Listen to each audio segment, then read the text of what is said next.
Can we do a microphone check? Oh, it's on. Cool.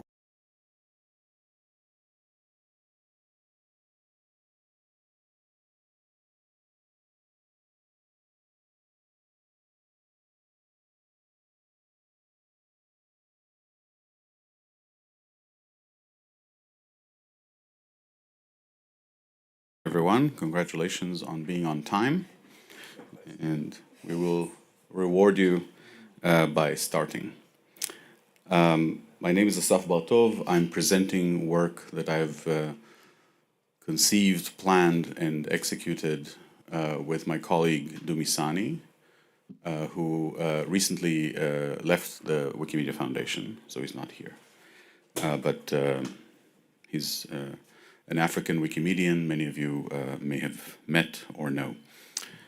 And this is called the Africa Growth Pilot Phase 2. Last year in Singapore, I presented the plans for Phase 1, which was then just about to take place. So I'm going to present some results from that Phase 1 and then share the plans for Phase 2, which is now about to begin. But first I'll walk you through what the hypotheses were, what the pilot is, why we're doing it. And so if you have attended my Singapore talk, the first few minutes will be something of a repetition. So what is this pilot? It's a pilot, it's an experiment. We're not sure it's going to work. We're very hopeful. And its goal is to try a new approach to recruiting editors, a new way to increasing the editor base, specifically in sub-Saharan Africa, and to essentially reform our outreach practice in sub-Saharan Africa to make it more efficient, meaning to get more return on our investment, to get more active editors per dollar spent or per hour spent. And we're testing this hypothesis. We have been testing this hypothesis for... why is this making such noise? This feedback? Is there something I can... No, okay. Oh, it's the air conditioning? Okay. So we're testing this hypothesis, and ideally, if it works, if we have... Okay, all right. If it works, if it does show an increase in efficiency in recruiting editors, we expect and hope it will be adopted by other communities. There's nothing in it that is limiting or limited to sub-Saharan Africa, but we have designed it with the particular challenges there in mind. And we welcome your feedback on this experiment. So how did it come about? Let me walk you through a few facts we know. We know that Africa has the youngest population in the world. It is growing. People are coming online in the millions in Africa.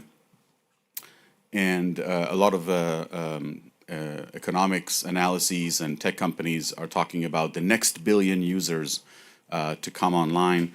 And many, excuse me, many of them will be coming from Africa. Despite that, the share of Africans among readers of Wikipedia and even more among contributors to Wikipedia is disproportionately small relative to their share of the global population and even relative to their share in the connected internet using population.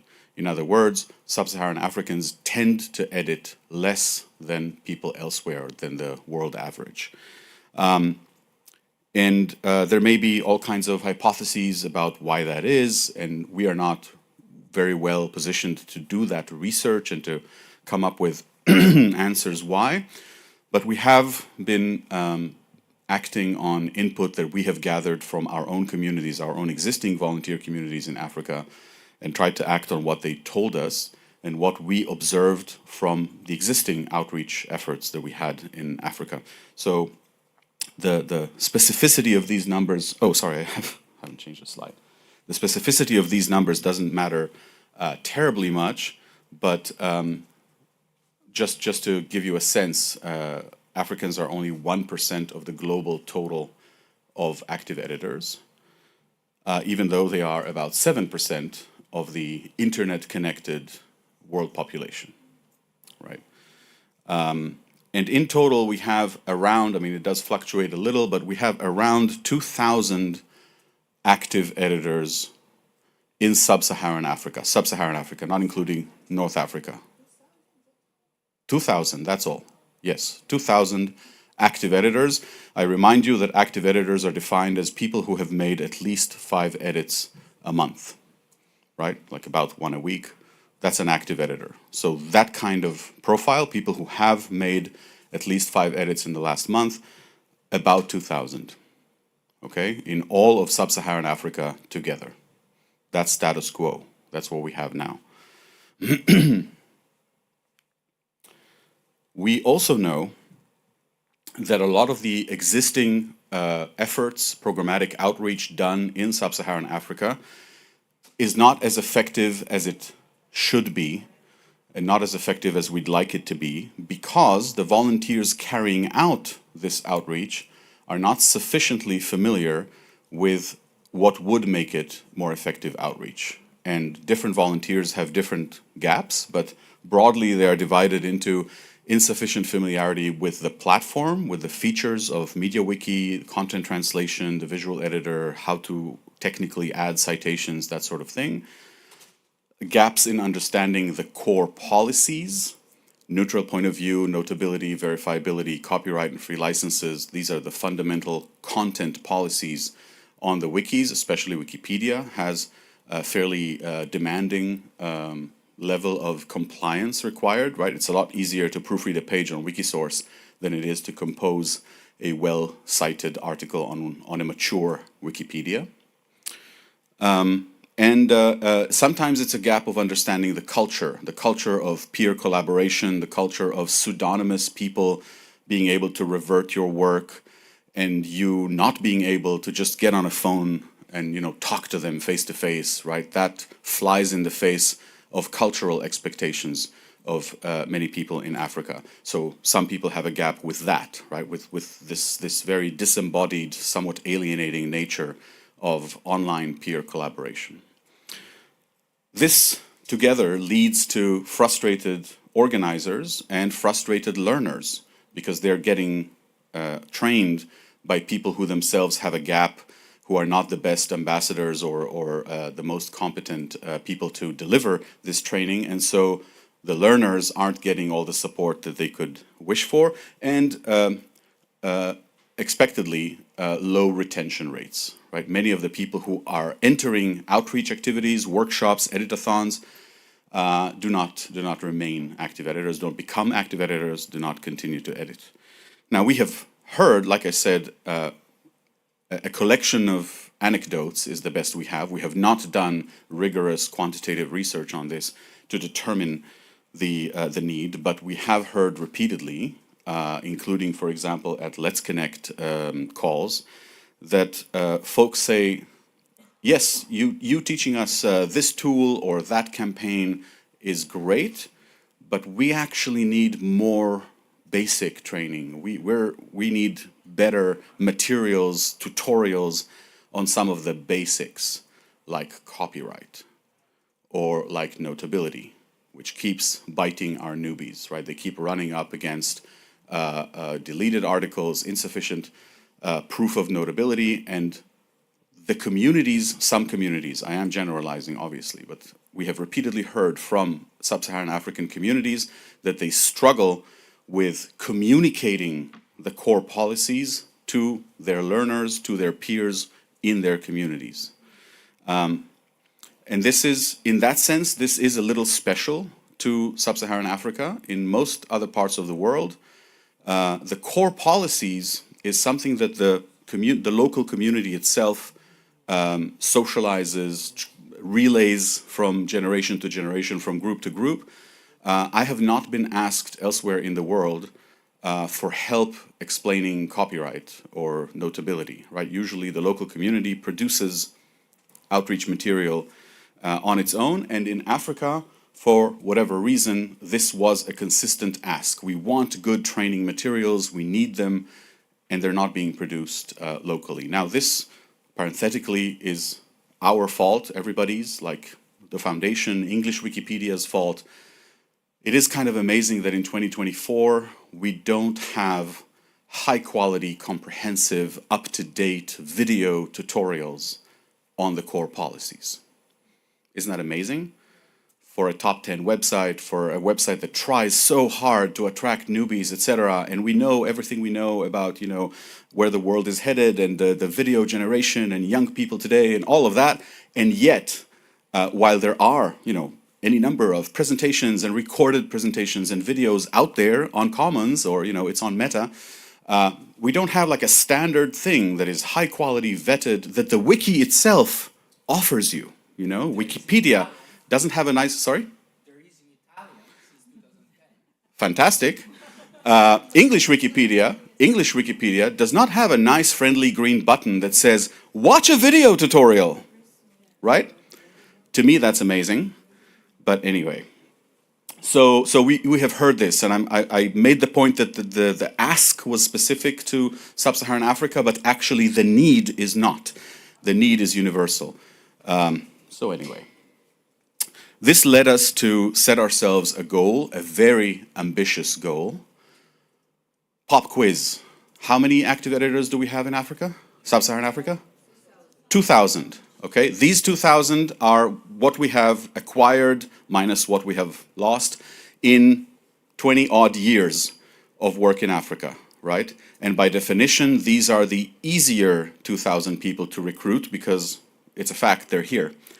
We want to recruit 3,000 more active editors in Sub-Saharan Africa by 2030, which may seem like a long way away, but it really isn't. It's in about 5 years, right? In about 5 years, we want to more than double the editor base in Sub-Saharan Africa. That is the goal that we set for ourselves, or that was set for us by Mariana, our CEO. And Dumisani and I were tasked with figuring out, how do we do that? How do we produce 3,000 more active editors who will keep on editing in Sub-Saharan Africa, given that all our efforts so far have given us about 2,000? We did a lot of thinking about this and came up with a few observations. So first, there was the issue of the that I mentioned, of the training materials. The lack of high-quality, up-to-date audio-visual training materials of the core policies, not of some advanced tools, is especially limiting in Sub-Saharan Africa. Again, we could go into hypotheses about why that is, and cultural differences, and visual expectations, and orality, and all that. Yes, okay, maybe. But the need is there, and the lack of these resources is especially damaging or limiting in Sub-Saharan Africa. We also noticed that people who are involved, people who are editing in Sub-Saharan African communities, tend to plateau early in their acquisition of platform knowledge. So they went to some training, they learned the mechanics of editing. This is the edit button, this is the talk page, this is how you upload an image, this is how you make a link. And very soon afterwards, a lot of them, again, these are generalizations, a lot of them stop gaining new skills. They keep on doing what they were taught at a very basic level, and they don't get an improved sense of policy. And that results, again, in a lot of frustration and a generally low to average edit quality. It sometimes feels as though many volunteers, and this breaks my heart, are writing an article or making a change, and then they're like, well, I hope the powers that be, the Wikipedia managers, receive my offering. But because who knows, maybe they will and maybe they won't. Maybe it'll be reverted by powers unknown, a kind of feeling of disempoweredness that I think is sad. Is not the way it should be, right? We should be contributing in joy and confidence. We should have reasonable confidence that the article we just created or the paragraph we just added is neutral, well cited, and unless we really missed something, it is unlikely we will be reverted. It is unlikely my article will be challenged. That's how I and other experienced Wikimedians contribute, right? We have a fairly high confidence that our work will be accepted because we know the rules and are following them. And if every now and then it is challenged, we are able to show up and argue, discuss. Wikipedia is a discursive project. It's a conversation. And that itself is another observed weakness in sub-Saharan African communities when their edits are challenged, and sometimes they are unjustly challenged. Most sub-Saharan African editors do not show up for the discussion. They do not show up. So someone asks a question like, where did you get this? Or is this reliable? Or what is the source for this quotation? And then they don't show up on the talk page, and then it gets deleted per policy, as it should be. But this not showing up is itself a characteristic of the difficulty or the gap in capacity in many sub-Saharan African communities. And I stress this apropos of the plateauing early. People can be editing for 3, 4, 5 years and still never show up to the talk pages. When something gets challenged or deleted, they go, well, better luck next time. And they just try again, which means they also didn't learn anything from the, they didn't learn anything from the fact it was deleted or challenged. And this is a problematic dynamic. Another sobering statistic is that there are 0 English Wikipedia admins in sub-Saharan Africa. Not one. 0. In all these years. A very shocking statistic, in my opinion. But maybe not so shocking given everything I just said, right? A lot of the editor base has this shallow or underdeveloped familiarity with the platform, and we know, those of us who have looked into what does it take to become an English Wikipedia admin, it requires a non-shallow understanding of policies and debates and a track record. You need to be seen to have participated in your share of deletion discussions and notability discussions in order to even be considered for the role. So maybe it is not that surprising. These facts are related. So we mentioned the materials are a problem. And the other thing we observed is about our own behavior as a funder and as an enabler in Africa. Our strategic eagerness to fund work in sub-Saharan Africa resulted in funding a lot of projects with low effectiveness just because we wanted some work to happen in certain regions, etc. And sometimes repeatedly funding ineffective work, which I say here on this stage is not great grant making on our part. And we shouldn't have done that, in my opinion. I think we should have, instead of investing in whoever shows up, oh, okay, there's a new person from this country, we've never funded any work in this country, let's fund this person, period, just because they showed up and they're from this country. Instead of saying, hang on, who is this person, how much do they know, can they lead effective work, should we empower this particular person just because they're the first to even ask? So we suggest, and this leads to our experiment, that we need to do better about intentionality, about whom we resource and whom we support in order to increase the effectiveness of the work. Which leads us to our big idea, what we came back to Mariana with. How will we recruit 3,000 editors in 5 years? And we call it the big funnel approach. It is a term borrowed from business, from marketing, right? You create a big funnel. For those who don't know, a funnel is what you put on top of a bottle or something to pour liquid, right? Starts wide and then narrows down. I say this because I have discovered that this word is not always familiar to non-native speakers. And so the idea is, sorry, I keep forgetting to move the slide. The idea is we create something very open. Anyone can join, anyone can take the training, and then out the other end, out the narrow end of the funnel, a few people would come out, but those few will be well equipped to contribute, will be well equipped to further invest in. And this is a schematic of what it looks like. The text is far too small for you to read. We're going to zoom in. But broadly on the left, we are going to bring a whole lot of people into a self-paced online course, like a Coursera or edX course, right? Like an online course with videos and subtitles and computer-graded exercises, etc. And only those people who will display the self-motivation, the intrinsic motivation, not for t-shirts, not for data packages, not for the promise of a laptop, but because they actually want to learn how to edit or find it interesting, those who will come out the other end after the 5, 6, 7 modules of the core policies, those are the people we should invest in. Those are the people we should give data packages to and invite to in-person meetings and give scholarships to Wikimania for and encourage to do outreach, etc., etc. Right? And those are the further steps of the funnel. The big innovation here is that this funnel, this online training, will have a certain cost to set up, but once set up, it is 0 cost per capita, right? 0 cost per person. Which means we can drive into it masses of people, hundreds of thousands of people, using site notices, using social media campaigns, using maybe radio ads, using whatever means at our disposal to drive as many potentially interested people to enter the training. We expect massive I'm backing out on the word. Well, like dropouts, but I was looking for the fancy word.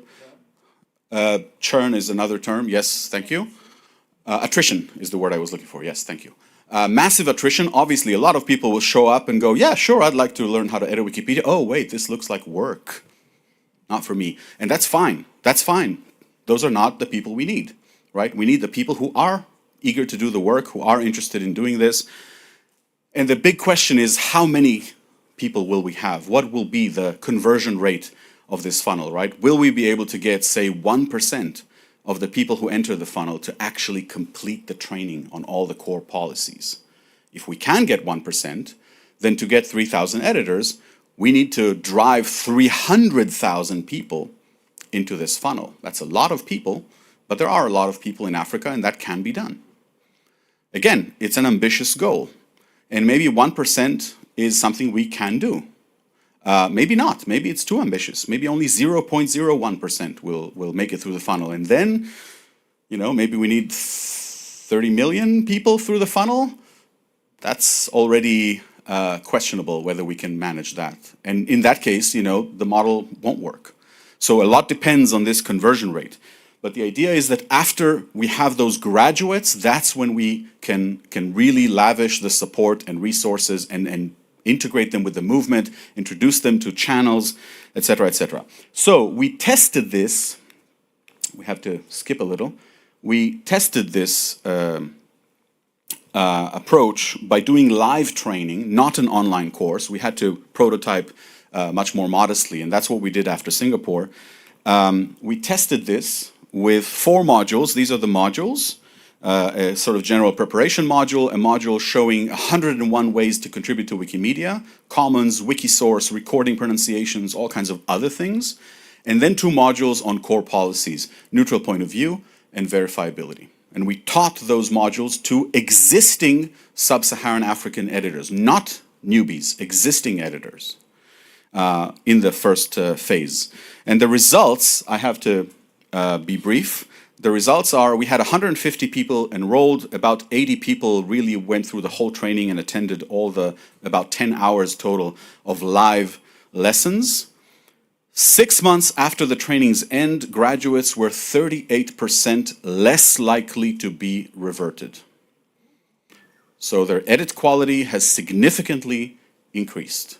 And these are existing sub-Saharan African editors. These are people who have been around, have been editing, and still being trained on the core content policies greatly improved their editing quality. This validates our hypothesis that this was missing, that this was needed, and that this training was, to a degree, effective. At the same time, there was a written assignment as part of the training where they were given paragraphs of non-neutral text that they had to rewrite into neutral text to show that they can apply the principles of neutral point of view, recognize weasel words and peacock phrases and all that. And only 37% of the learners submitted what we judge to be work that shows, yes, they got it. They rewrote it into largely neutral text. Only 37%. More than half, despite attending the training and asking questions and having all the benefits of live instruction, still could not produce a coherent, neutral paragraph of encyclopedic text from a non-neutral one. I think that is an important finding that a lot of people don't want to look at too closely. But it speaks to a problem with language. People don't have enough English, enough sensitivity to like what is promotional language, to tone, in order to recognize it. They get the principle, it shouldn't be promotional, they cannot execute it. They cannot actually apply it. And people with that level will have a hard time on English Wikipedia, will have a hard time producing acceptable text. This, to me, reminds us that some people can't contribute. It's the encyclopedia anyone can edit, but it's the encyclopedia anyone can edit provided they're able to compose encyclopedic text. And not everyone is. That's a learning. Anyway, these are the results. The details are in the slides and you can look at them. And the update I bring today is that phase 2 will implement this online course. And we will finally get to test the big funnel part, like taking complete newbies and driving them through an online course and seeing how many of them are able to edit properly after that, so that we can start investing in them. And a call to action I have for you is to go to Meta. The link is here, and I will be sharing these slides on the Telegram channel immediately. Go to this link where you can see already 2 of the module scripts on Meta, and I encourage you to review them, to edit them, to make them the best they can be, because if this is to be the main portal to learning how to edit English Wikipedia, it had better be the best it can be. Thank you for your attention.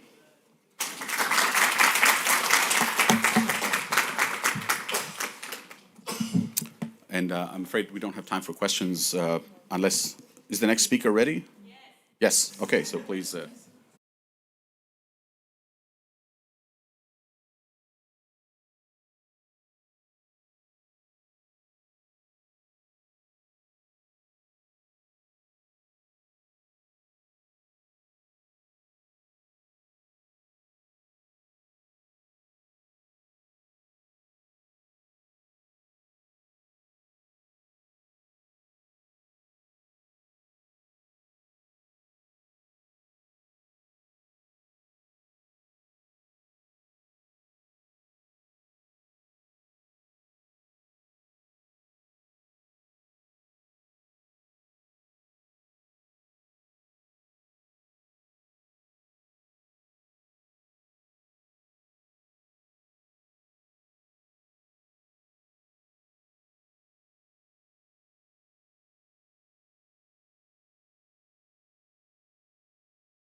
But in a moment.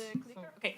So we'll start, but just to say we might need some clicker support. But in any case, welcome. This is one of our partnership sessions to have exposure and get more experience in how we are working with external partners within the Wikimedia movement.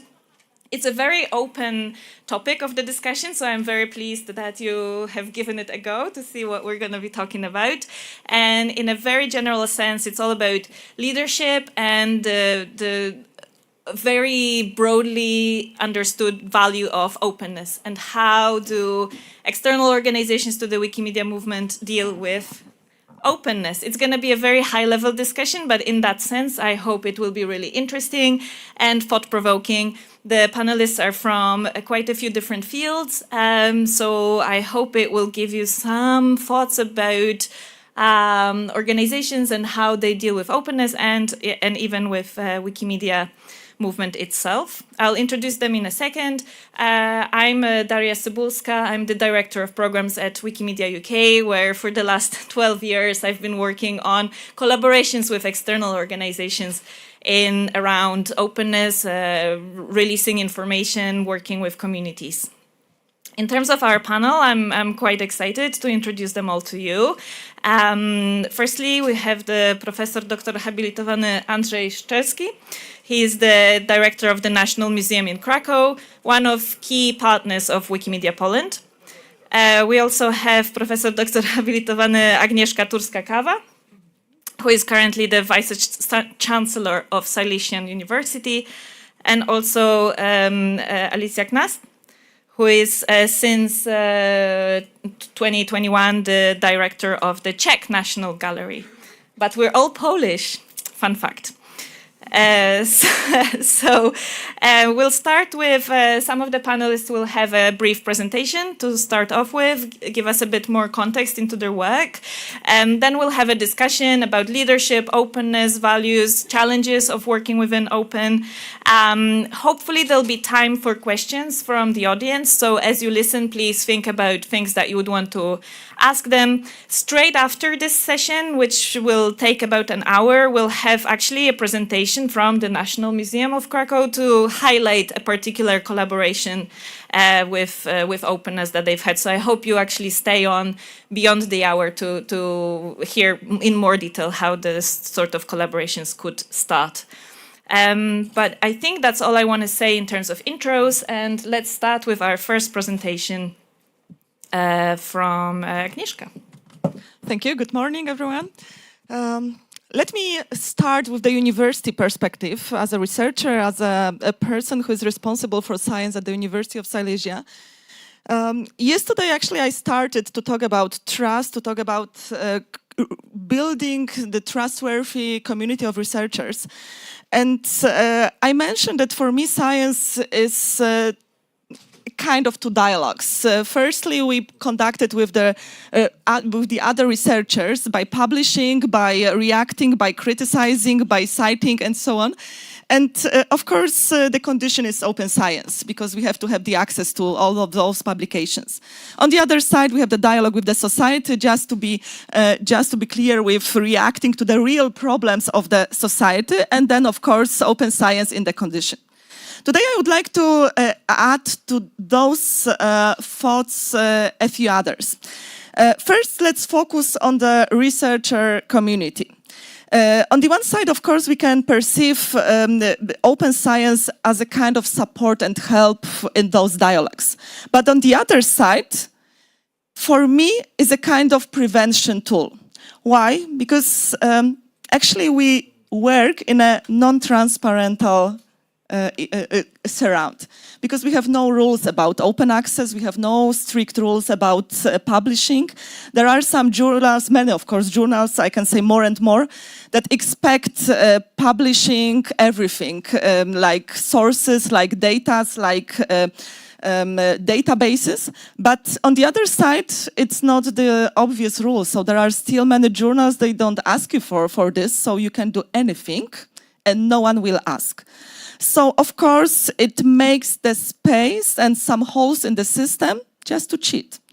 and it is used like this by many of researchers. What for? For example, for fake prestiges, for some points in evaluation system, because we are evaluated, we are judging, we are sharing, we are given money for this. So there are many motivation to cheat and to try to find some holes in the system. Open science could be a prevention in this.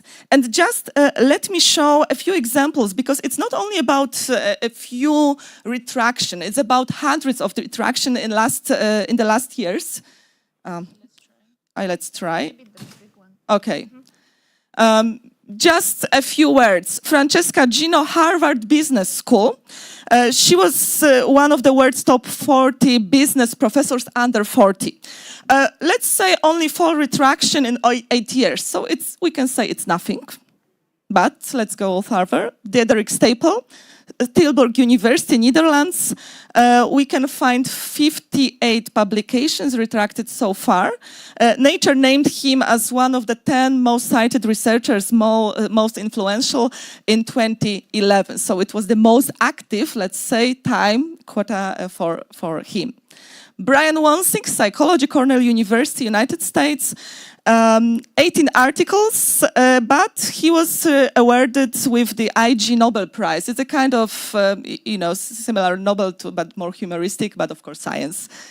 Rafael Lick, University of Cordoba, Spain, one of the most cited researcher. You can check. I checked it in the morning. Still more than 50,000 citations. So it's something in our field.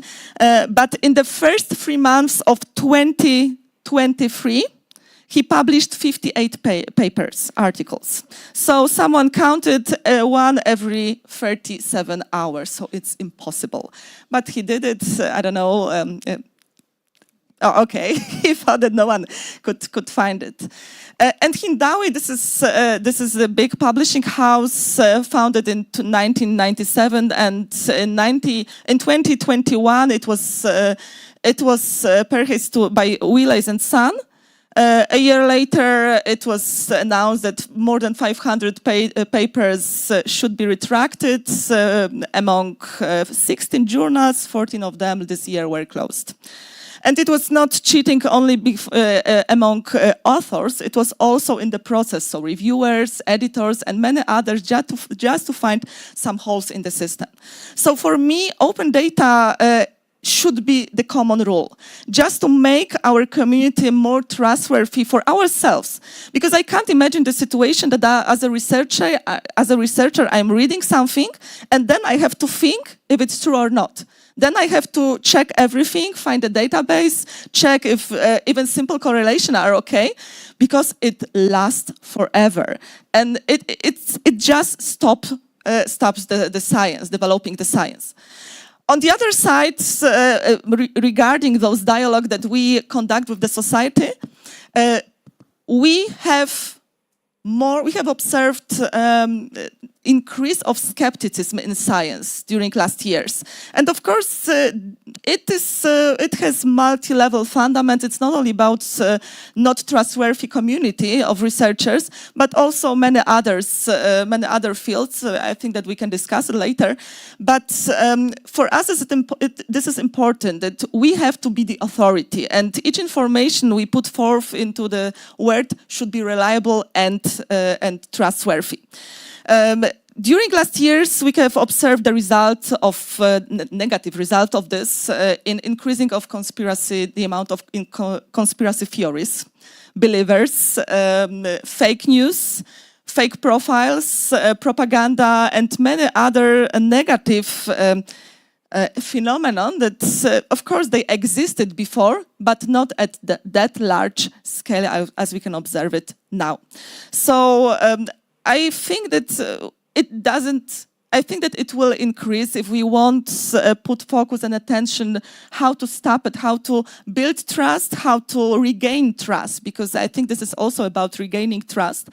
And for me, as a researcher and as a civil servant, I think it is still unbelievable that we have some problems during pandemic, that the minister have problems with persuading people to be vaccinated or to vaccinate their children, not only on COVID. But at the same time, we have more and more people who believe in the flat earth or in the heroism of Putin. So this is the aim for all of us, not only for researchers, but for the civil society, how to prevent it. And I am pretty sure that open science idea is very helpful in this project. Thank you. Thank you. I think we'll get to some of those topics later in the discussion. Already an interesting theme of kind of the openness as a way of dismantling various powers and of building trust at the same time. Our next presentation will be a spin on this topic in a very interesting angle. So I'll pass on to Alicia to hear about her introductory presentation. Hi, first of all, big thank you to all Wiki community. We are really we really owe you a lot in the museums and galleries sector. We really, we don't thank you enough for what you do to us, especially by providing visual content, so we can really work with it, or we can distribute what we've got in our collections in a much better way than our own tools. First of all, I would like to say that National Gallery in Prague is an institution, a very old institution, established towards the end of the 18th century from the spirit of giving, of sharing with those who don't have access to art, by the private society who decided just to collect excellent pieces and then make it public. And then the idea was expanded in first Czechoslovak Republic, when the state decided to be a very good mecenate and went shopping to Prague, to Paris, and purchased from first hand from the artist excellent collection of French artists. So it's not very well known, but we have excellent pieces by Gauguin and Picasso, which are really the Renoir, which are key pieces in those artists' portfolio. So that is more or less about the gallery. We have 5 collections and 6 buildings, and one of them is Veletržní Palace. It's a fair trade palace with big halls, very monumental and very pretty, and with very nice light, which is really encouraging people to really do a lot on social media. And we don't, of course, stop it, because we feel that that's a full right of the public just to use the space. And sometimes we use the space as well to show certain pieces of art for free without ticket. So we did in this particular case. But unfortunately, it can get abused.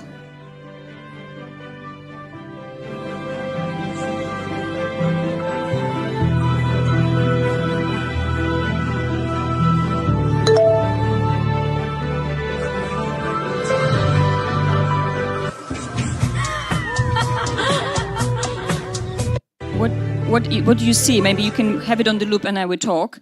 I will have it on the loop and you can talk back. I think it's the other button. The other button. Okay, you're right. So I will do this. So it will. Sorry, so you can pay attention to those 30 seconds more. I'm sorry. I'm sorry. You think it will play? It will play? The thing is that the lady says in Czech, do you understand at all the contemporary art? And then she sits down, and in the background there is an art piece based tapestry by one of the Czech contemporary artists who actually came straight from Brussels when we were exhibiting in Council of Europe, because the Czech Republic was having a presidency. So the lady decides and informs that it's much better really to get more data from the Vodafone and really go and see the White Lotus movie, because that's more interesting than that. So on three levels there is abuse. First of all, of course, we were not informed about this influencer coming. The third, there was a abuse of the usage without agreement of the artist who is in the background. And third, the actual lady, the influencer, made herself really look as a really not very serious person, and really kind of lowering down her own kind of persona in this particular movie. And then the entire Vodafone Corporation kind of not only agreed to do this this particular clip and have it on the on the Vodafone channel, but there was some time since really we've got certain communication at the very beginning. They were very they didn't apologize, but they were very kind of very broad, and they've sent us long letters because, of course, we wanted it to be explained, and we felt very bad for the artists themselves, leaving aside abusing the right of the institution, just to know that this is used for a commercial gain.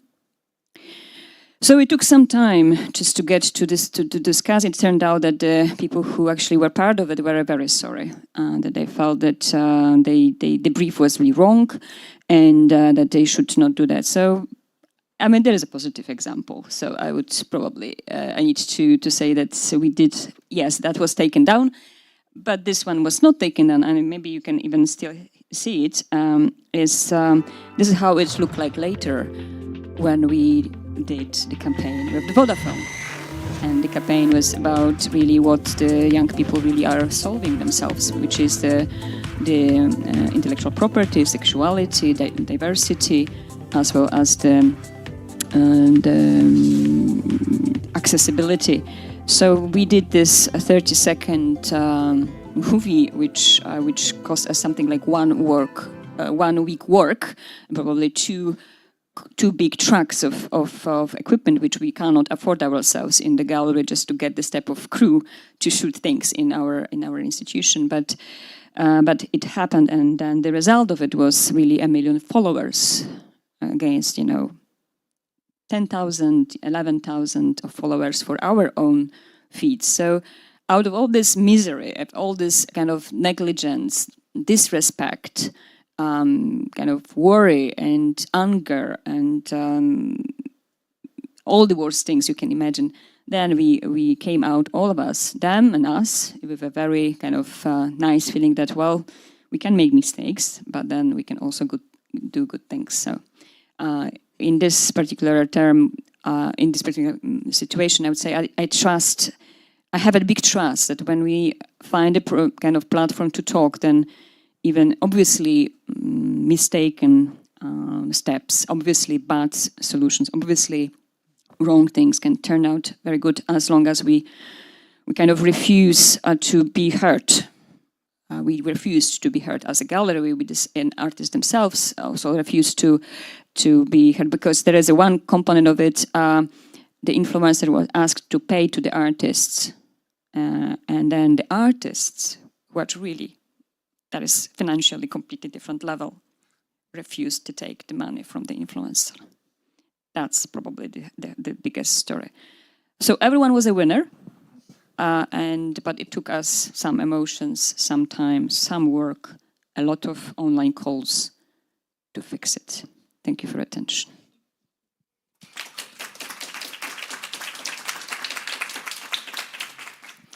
Thank you. And that's another story of, I guess, of openness, but maybe what happens when we have openness without respect. And actually interesting that you also referenced trust. Maybe we go back to that in the discussion. Before we properly get into a conversation, I wanted to give space to Dr. Szczerski to maybe also make some remarks in the introduction, if you wish. We talked earlier about elitism and maybe a certain hierarchy in the general setup of cultural institutions, and how that plays out with openness and maybe societal access. What is the role of museums in the current world in the context of openness and of somebody who is leading such an institution? Thank you very much for the invitation. No presentation. The presentation will follow in the next part of the panel with my team here presenting a particular project that we did with Wikipedia as a museum. A museum is a very broad term, so I'd like to focus on particular type of museum, such as ours. This is the largest museum in Poland, established in late 19th century. When Poland was still under partitions, it was always a symbol of Polish national identity. It always collected the best and the most representative artworks. It grew in time to include the masterpieces, not only of Polish art, but also of European art, such as Leonardo da Vinci, Lady with an Ermine, and the Czartoryski collection. So it's basically a symbol. It's not just an institution. It's a symbol of a particular cultural setup that is associated with museums as tokens or symbols of hierarchy, canon, things like that. So when you work in institutions like that, you have to be aware of this cultural heritage, and you have to understand that and I think it's kind of interesting in today's context, you have to take the role of a reference point. You have to be a place where people would go to ask for, well, I think what the first panelist said, for the reference, for something that you can rely on, that's something that's definitely sure and unshakable. And it's a very difficult position, I have to say, today. So to work with this is, I think, it regards a great courage, authority, integrity, but also, and that's the point, openness. Because in contrast to what you think about places like this, if they have to function in the contemporary world, they have to be as open as possible. And I think through Wikipedia, we are trying to achieve that. We are trying to spread the knowledge about these reference points, if you like, or canon, if you like, through the new media. And I think this is what is the absolutely crucial phenomenon in our case. So to enter into the Wikipedia project was a milestone in the way that we diffuse the knowledge, especially to the digital resources. We have our own digital databases.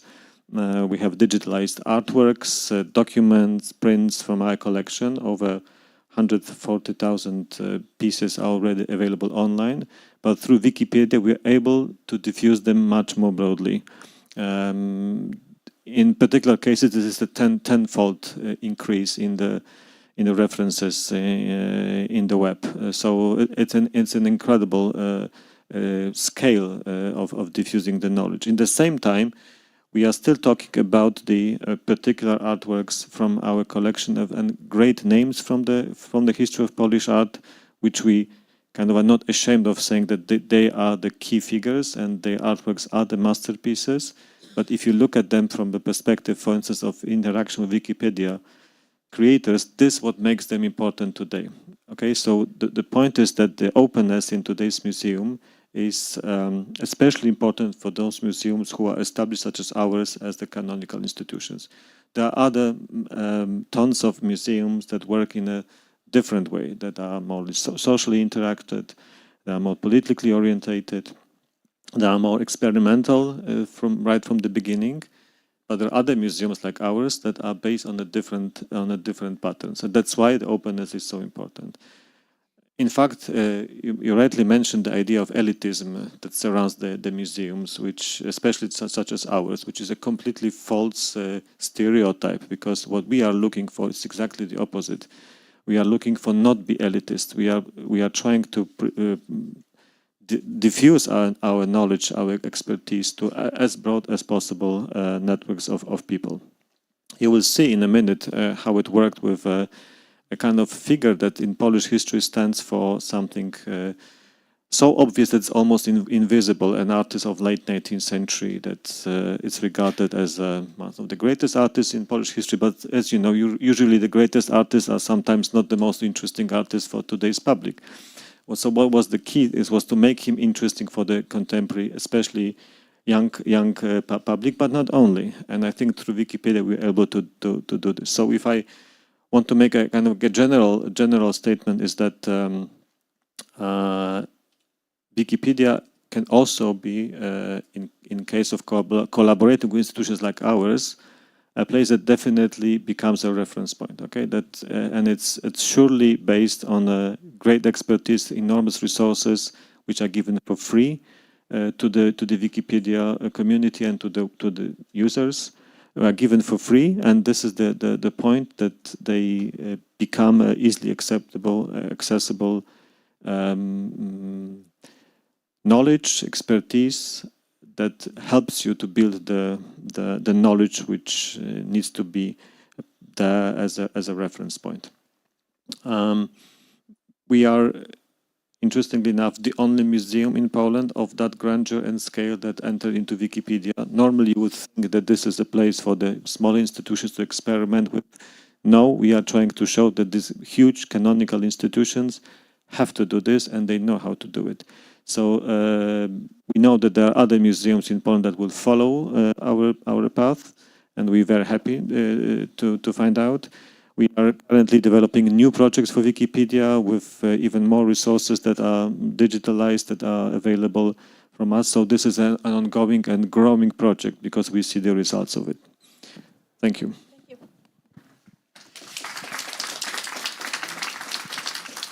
Thank you for those introductory presentations. Like I said, no promises. I'm not sure we're going to have time for questions, depending how our conversation goes. But if we do, start thinking about how you would want to interrogate our panel. But for now, I want to go deeper into actually what we were just talking about, the different cultures of like a science and cultural world and how we do things in the Wikimedia movement. For us, I would say it's obvious that we are activists, that we're changing, shifting how things are done. But I think it's useful for us to think about the other side and how this looks like from the perspective of established big canonical organizations and academia, and what it's like as a leader to be pushing against how things are generally done. So I'm curious, we talked about quite a few values connected with openness, like the respect, trust, elitism. So as leaders, how do you kind of model the values that are needed for openness? How do you shape a culture of openness? It can be difficult, exposing. I think it requires tolerance to uncertainty and a skill of moderating anxieties, connected fears about openness from the environment within which you're working. So I'd like to start with talking about how you model openness values, what's tricky, what's inspiring about it. I think it would be interesting to hear from all of you. Okay, I think that to your list of values, I would add just openness.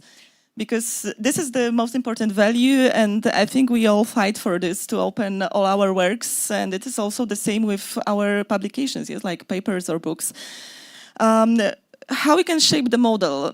I think that in my case, in academia, leadership is much more important than our positions. Because as I said at the beginning, we can't force anyone to publish in open access. We can't force anyone actually to publish. So it's a different way.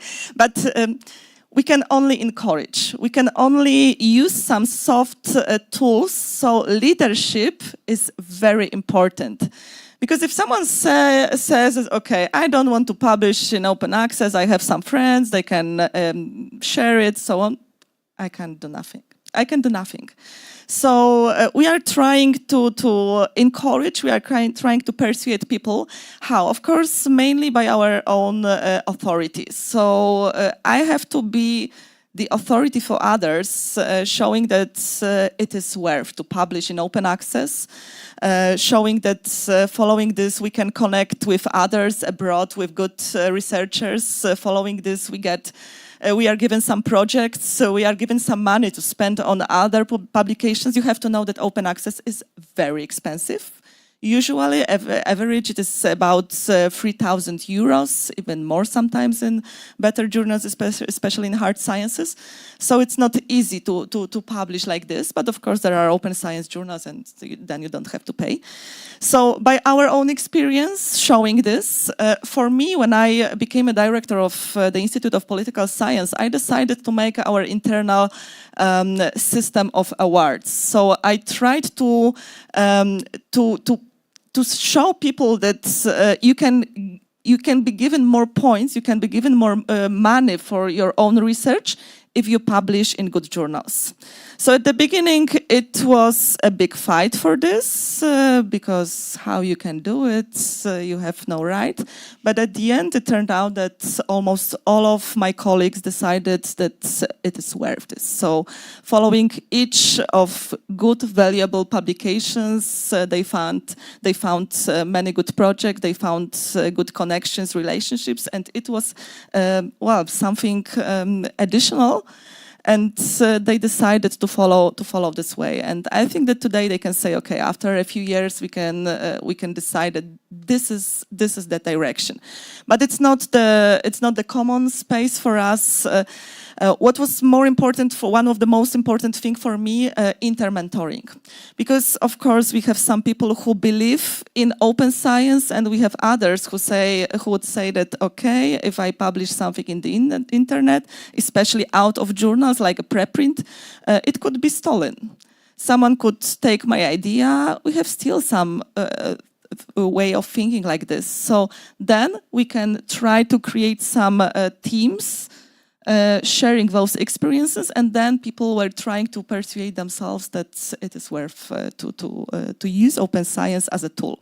So in our case in academia, leadership is very important, your own experience, and creating teams, because relationships, our own authorities and also our colleagues' authorities are extremely important. Thank you.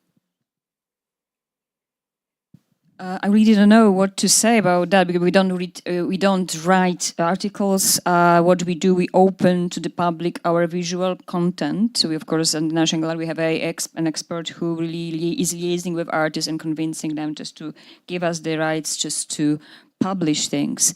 But the gallery is the visual content as well as the space. So I would like to share with you one, I think positive as well, example of how sometimes the kind of painful discussion have to take place, and then there is only the good result out of it. We did open an exhibition called "Not a Single Feeling Lasts Forever," which is based on the Solidarity collection from Skopje. Skopje was in 1964.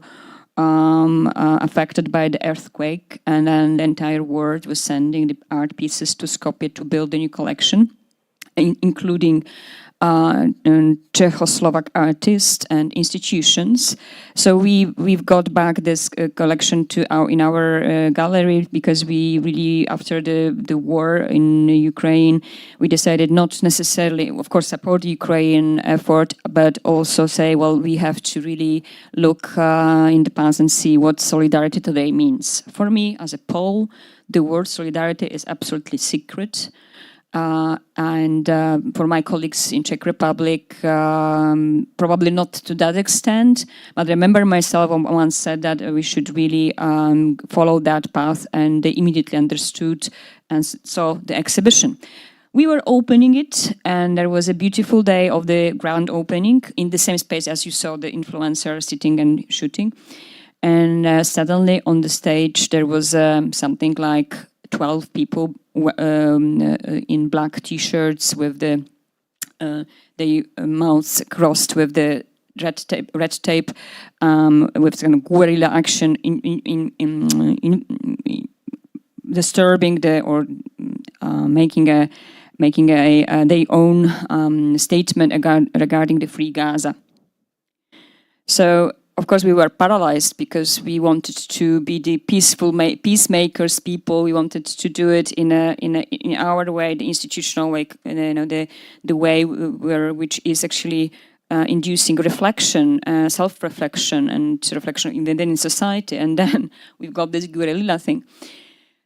It was after, maybe you remember, on Charles University, it was a shooting when a single shooter shot like something like 11 people, and some of them were badly injured. So entire Czech Republic, and we are deeply, deeply, deeply wounded and in fear of things happening on that way. So my security guys immediately went to the stage and began to take those guys down. Because they were afraid about that maybe there's something like that. So who is to judge when what is going on? Is it the crazy shooter or some crazy things? Or, you know, the security people, they don't have the, you know, political science professorship, and they don't need to understand the entire world what's going on. So they were doing their job. But suddenly I said to them, just stop it, don't do it anymore. So we felt, all of us, we were wounded again. The curator, the collaborators, the poor security guys who were then filmed, and then they were in social media. What they do there, they did their job. You can see it. You can put Free Gaza National Gallery. You will know what I mean. All are wounded. There was a leaflet from the balconies, and just that the gallery is not really making stands for this. So I wounded. So then there was another event. We knew that the same guerrilla group will come and then will ask for the space again, just to be given. And then we asked to clear with us, so we will know how to react. We are not against the content, but the form. They didn't. They refused to do that. We were very much afraid. But since we did before voice that we are really hurt and we are really wounded, what they did, there was really something very, very beautiful. They just did a performance which was not the kind of shouting, interrupting, but they took an olive tree and they just took it from the entrance. They brought it to the exhibition space and they left it there without watering. So that was a big symbol of about that. They concern about what is going on in Palestine and in Gaza Strip, and that the kind of agriculture, because the exhibition was about agriculture and what we owe to agriculture, that this is really a big thing. So there was one moment I need to share with you. There was one moment when my eyes crossed with the eyes of the main leader of that group. I will never forget that. She knew what she discussed. I mean, that I'm on her side, or we are on her side, for we want, you know, genocide not to happen. But that's the way to do it. And I'm absolutely happy that we did not criticize them for the first guerrilla action, but we took the time just to learn both sides, just to give the space for opinion. And of course, you might ask, what is in those canonical institutions? Do activists, to what extent activists do have the right to say things? That's my main point, because the word activism appears here. It rarely appears in historical institutions, but it does appear in art institutions, and it must appear in art institutions. There is no way back. I mean, we have to be prepared for it from the leadership point of view, but the entire team. I mean, it's not about the director of the institution. It's about really the entire team, the security guys, having empathy, but of course not crossing the law. That's always my point. So the openness of space, the content, sharing the message is something which will have its own challenges today. And they will be like on day-to-day basis. And there is no way we can have a handout to give it to prepare for ourselves or give it to our teams. So, I don't know, empathy is the only thing. Yeah. Yeah, thank you. I think it's important for us to remember, at least from my perspective, and I hope for a lot of others, like I see Wikimedians as activists, and a lot of spaces can be activists, but it plays out in such intricate and challenging ways as leaders. So thank you for giving us a bit more color through those examples. Before I move on to a lighter topic like COVID and the pandemic, I wanted to hear any reactions from you about this general context of leadership, leading values, and managing those various tensions that we're called for when we work with openness. I'll be very brief, just to let the next subject appear. I'd like to say two things. First of all, when you are leader of a big institution, you have a lot of possibilities in hand and a lot of proposals coming from outside, and you have to create the space within the institution to speak freely about it, discuss it, and then to make a choice. And I think this is what happened with Wikipedia, that we understood that from many options that we have, this one is especially important. Because of the obvious things that I said in the beginning. But what was key, I think, is that you as a leader are able to give up some of your authority and give it to the people who work in the institution. Because we have no control of what is being said on Wikipedia. I mean, I don't supervise it at all. It's done through to the team, through the Wiki residents, and I think this is fantastic because this is the moment when you realize that this is a different type of diffusing the knowledge, and yes, you agree as a leader to do this, but in the same time you agree to give up and not lose really, to win something, because you give up some of your authority and you give it to people in the institution. So I think this is the first thing I want to say. And secondly, as a leader, I think Alicia said that clearly, that you need to build a common ground, you need to build a common space. You need to use the institution. You need its openness, not to build walls between people, not to enhance the controversial opinions in a bad way, but precisely to create a space for the debate and discussion. I think this is the type of openness that I really appreciate. Openness that it's not making people to stand against each other, but to create a common ground for the discussion. I think Wikipedia is also a fantastic tool for this, because this basically knowledge is freedom, as I would say, and through distribution of knowledge, you give people freedom, you give space to think, you give people power to discuss things. But you also, precisely as a leader, you create the space for this. It just will not happen just like that. You have to work on that. Thanks. But the giving up of power as leaders can be difficult, stressful. It's a risk, and I think it's really important for us as Wikimedians to remember what people are giving up and risking in collaborating with our movement, especially, of course, as individuals, but also as representatives of institutions where you have a different type of responsibility.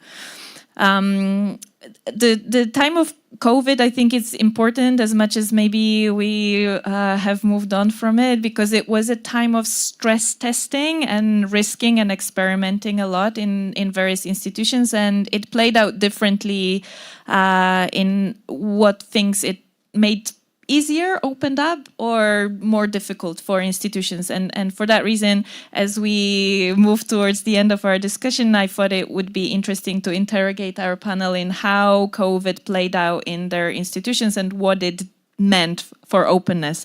Maybe we can extrapolate somehow in like what it means for how we collaborate in the future. So I'm interested to hear about your experiences from the time of COVID. What did it change? Okay. So firstly, as the university, so there were many challenges because we had to put into the internet in one day all the teaching stuff, and it was difficult, especially for, of course, we have some researchers, lecturers who hardly use the internet, and some tools, of course, we had to buy something at the beginning, taught people how to use them. So it was very extensive, it was a challenge, and it didn't work at the beginning as it should, but with the time it was better and better, and now we use it and we appreciate those tools. So, of course, it was something new, and we had to learn how to use it. But we did it, and finally we succeed. But if I can say, probably it won't be a very popular opinion, as a researcher, as an individual researcher, actually it was a great time for me. Because I was sitting at home, I had time for working, I could sit on my papers.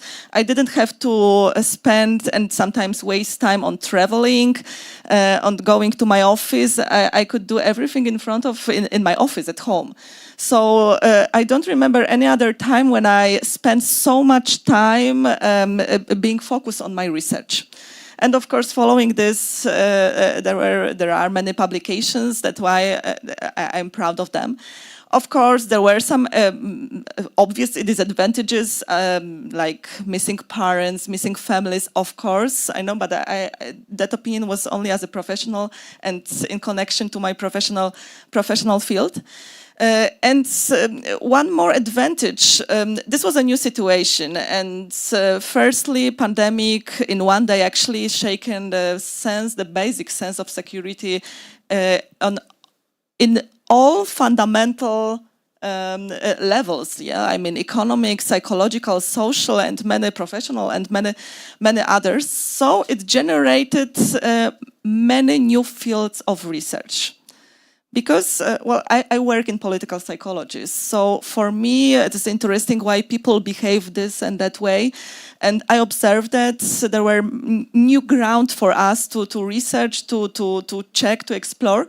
So it was, for a researcher, it was very, very interesting. Of course, taking into account all disadvantages, I can't say that it was a great time, but this was some kind of advantages of that time. And of course, today we are looking into that time, trying to compare and trying to look at that time more rationally, let's say. But we have many value publications, and I think that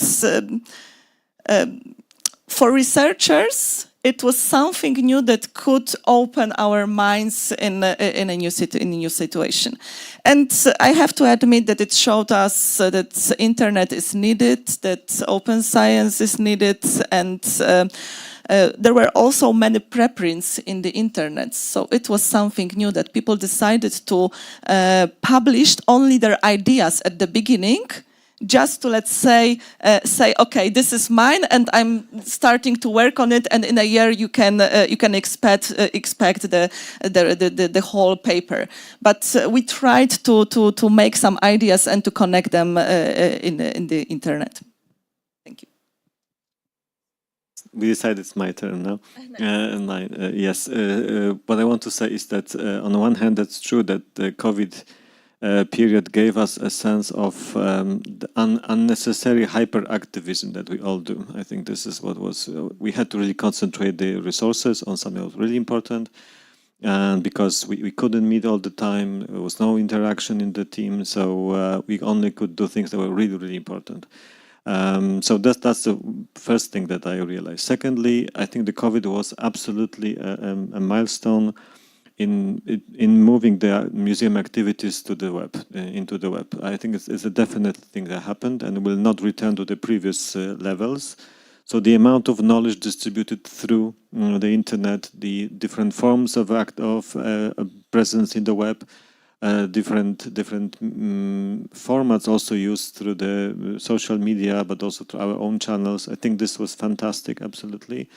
And I think this is a great achievement of this period, that we managed to develop all those tools, and they will stay forever.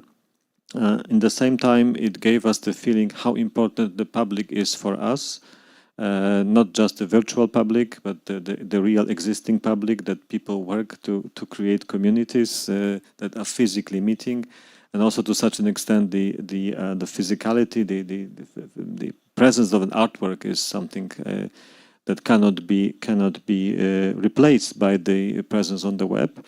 In the same time, we also saw how much the web can offer as a tool to discover things on the artwork that are inaccessible in the gallery space. So the idea of the conservation techniques, the technicalities of the object, the history, that's something that really changed the course of the museum activities, I think, forever.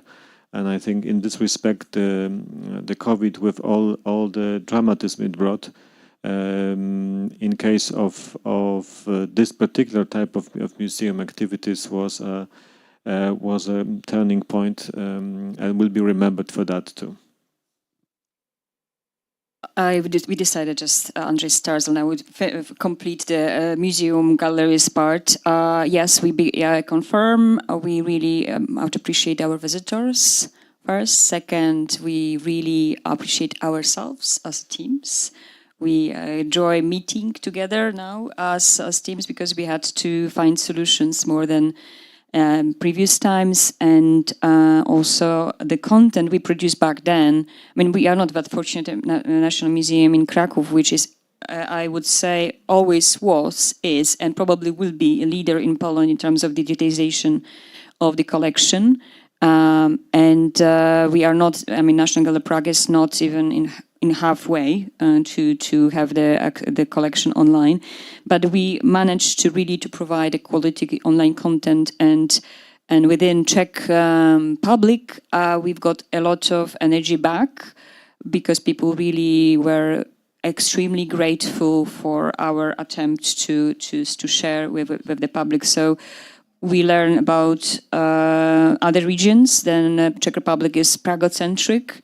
So we learned that we have to cater for people who live in other regions of the country, and COVID made it so us aware about those needs which are there.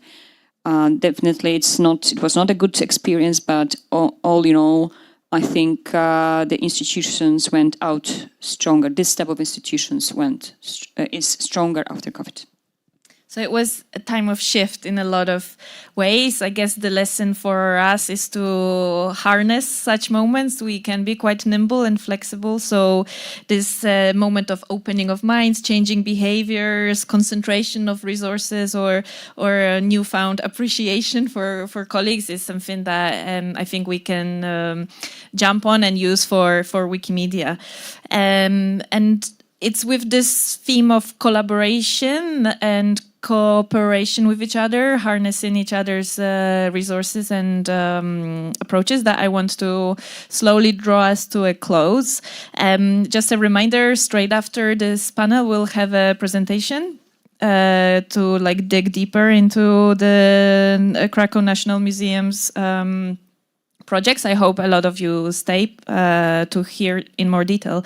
But just to finish, we are all from different sectors and different approaches, and the conference is called Collaboration of the Open. So question how we should foster openness towards each other. How can we collaborate between disciplines if it's possible? Just, I guess, a few thoughts about how you would think about perhaps collaborating across disciplines or with each other.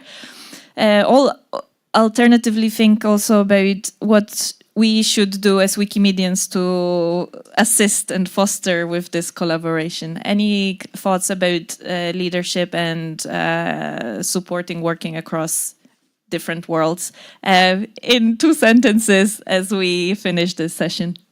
2 sentences, okay.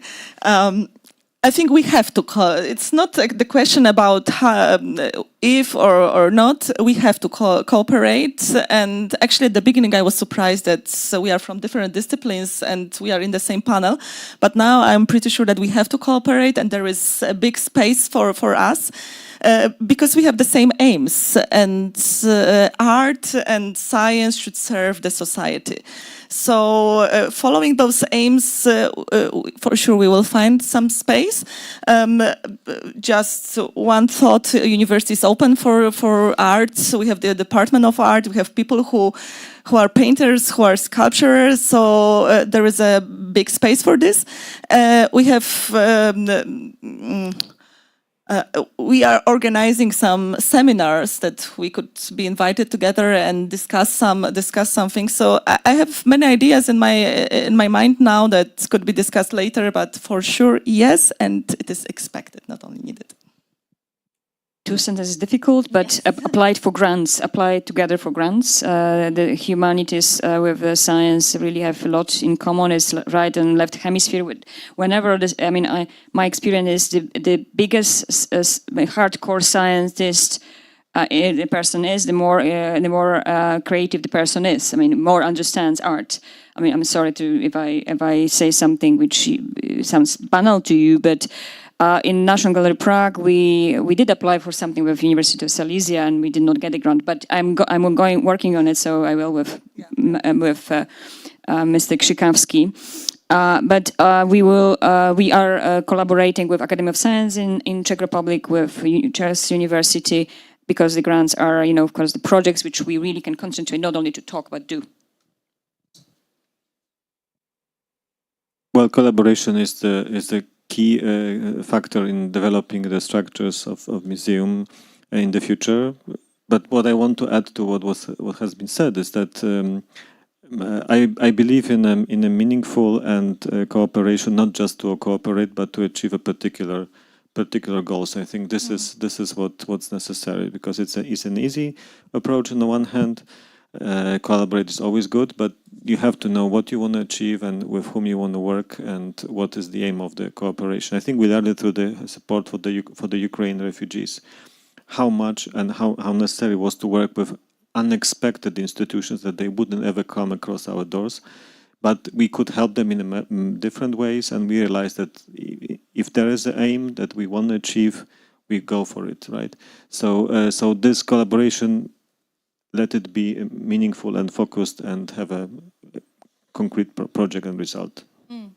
So it's about like thinking openly outside of our boxes, but also doing, and ideally with support of resources, which always helps, I guess, with collaboration. So I hope we'll continue as Wikimedians to engage with projects and grants that will foster collaboration between our different worlds. And with that, I'd like to thank our panel. Thank you for sharing your thoughts and reflections about openness and collaboration.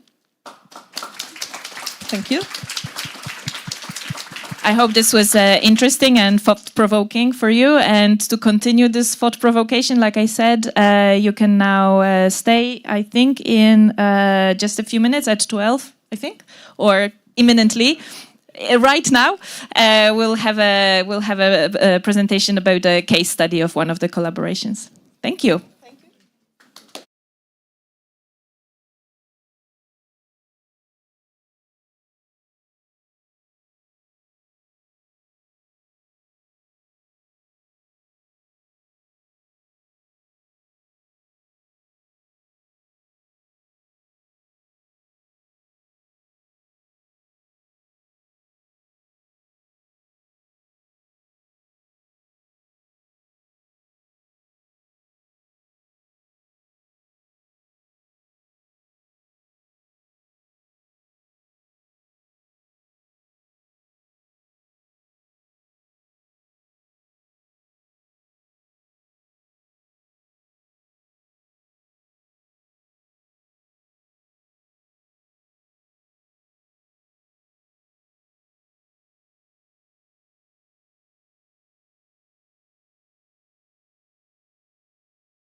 Mało wyspana, bo mi się strasznie źle spało dzisiaj.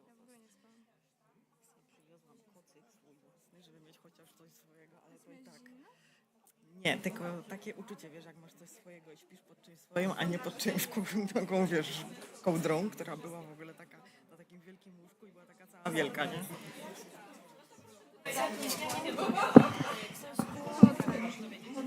Wodę możesz nam przynieść. Nie gazowaną, nie gazowaną. Absolutnie, bo będziemy bąbelki puszczać. Teraz czekaj, to jest tak. A co robi to? Może nie eksperymentuj. Sprawdź, spróbuj dejść dalej. Ale nie. To nie, czekaj, no to a to co robi? No to, a może to jest auto taki... Nie wiem, ja bym dała tutaj nacisk. No bo na logikę to powinno się przerzucać w prawo. No tak, a to nie wiem co robi. Ja myślałam, że ma na przykład ten mizi można robić, w sensie...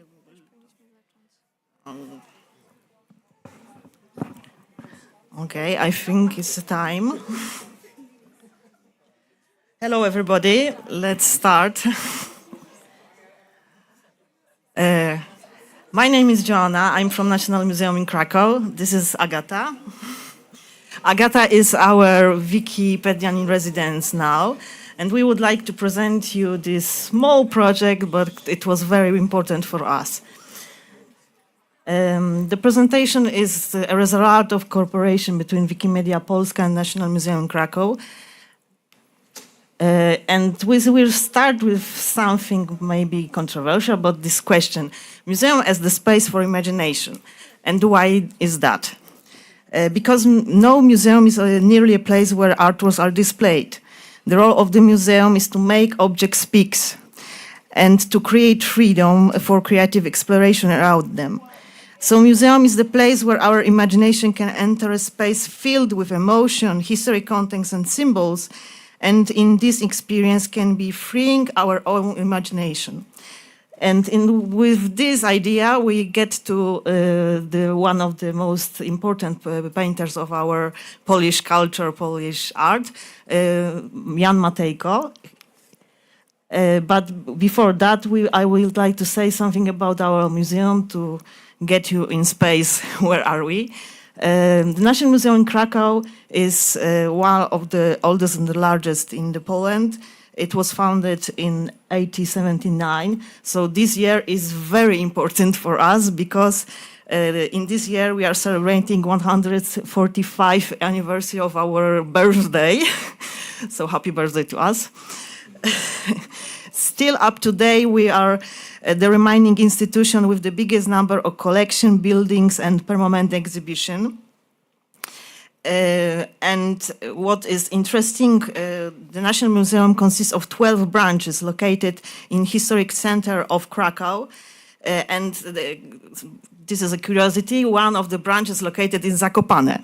So not National Museum in Krakow have one branch in Zakopane, which is dedicated to Karol Szymanowski, Polish composer. These are some views of our galleries, of course, few of them. The collection of the museum includes almost 1 million objects, representing the most significant and recognizable examples of Polish art. We house numerous exhibitions also from various cultures, from East and West, and from ancient times to present day, not only the Polish art. Over the course of 20th century, from our beginning, the scope of holdings was expanded to cover not only the paintings or the sculptures, but also the works of decorative arts, numismatic, arms and armor, archaeological and ethnographical objects. At the National Museum in Krakow, we aim to open access policy, and this is the very crucial policy in nowadays.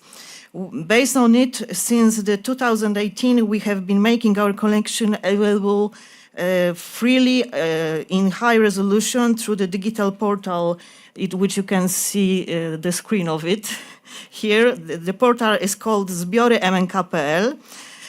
In nowadays, it contains over 114,000 records of the museum, 140 and some more.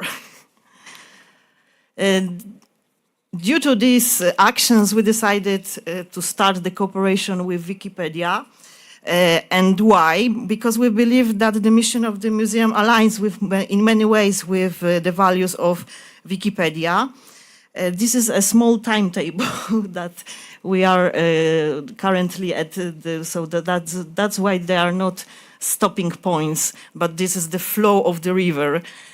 We started in November 2021 by beginning, and of course there are some crucial points in this cooperation. So the first was the May 2022, when we initiating the museum's first Wikipedia new residence.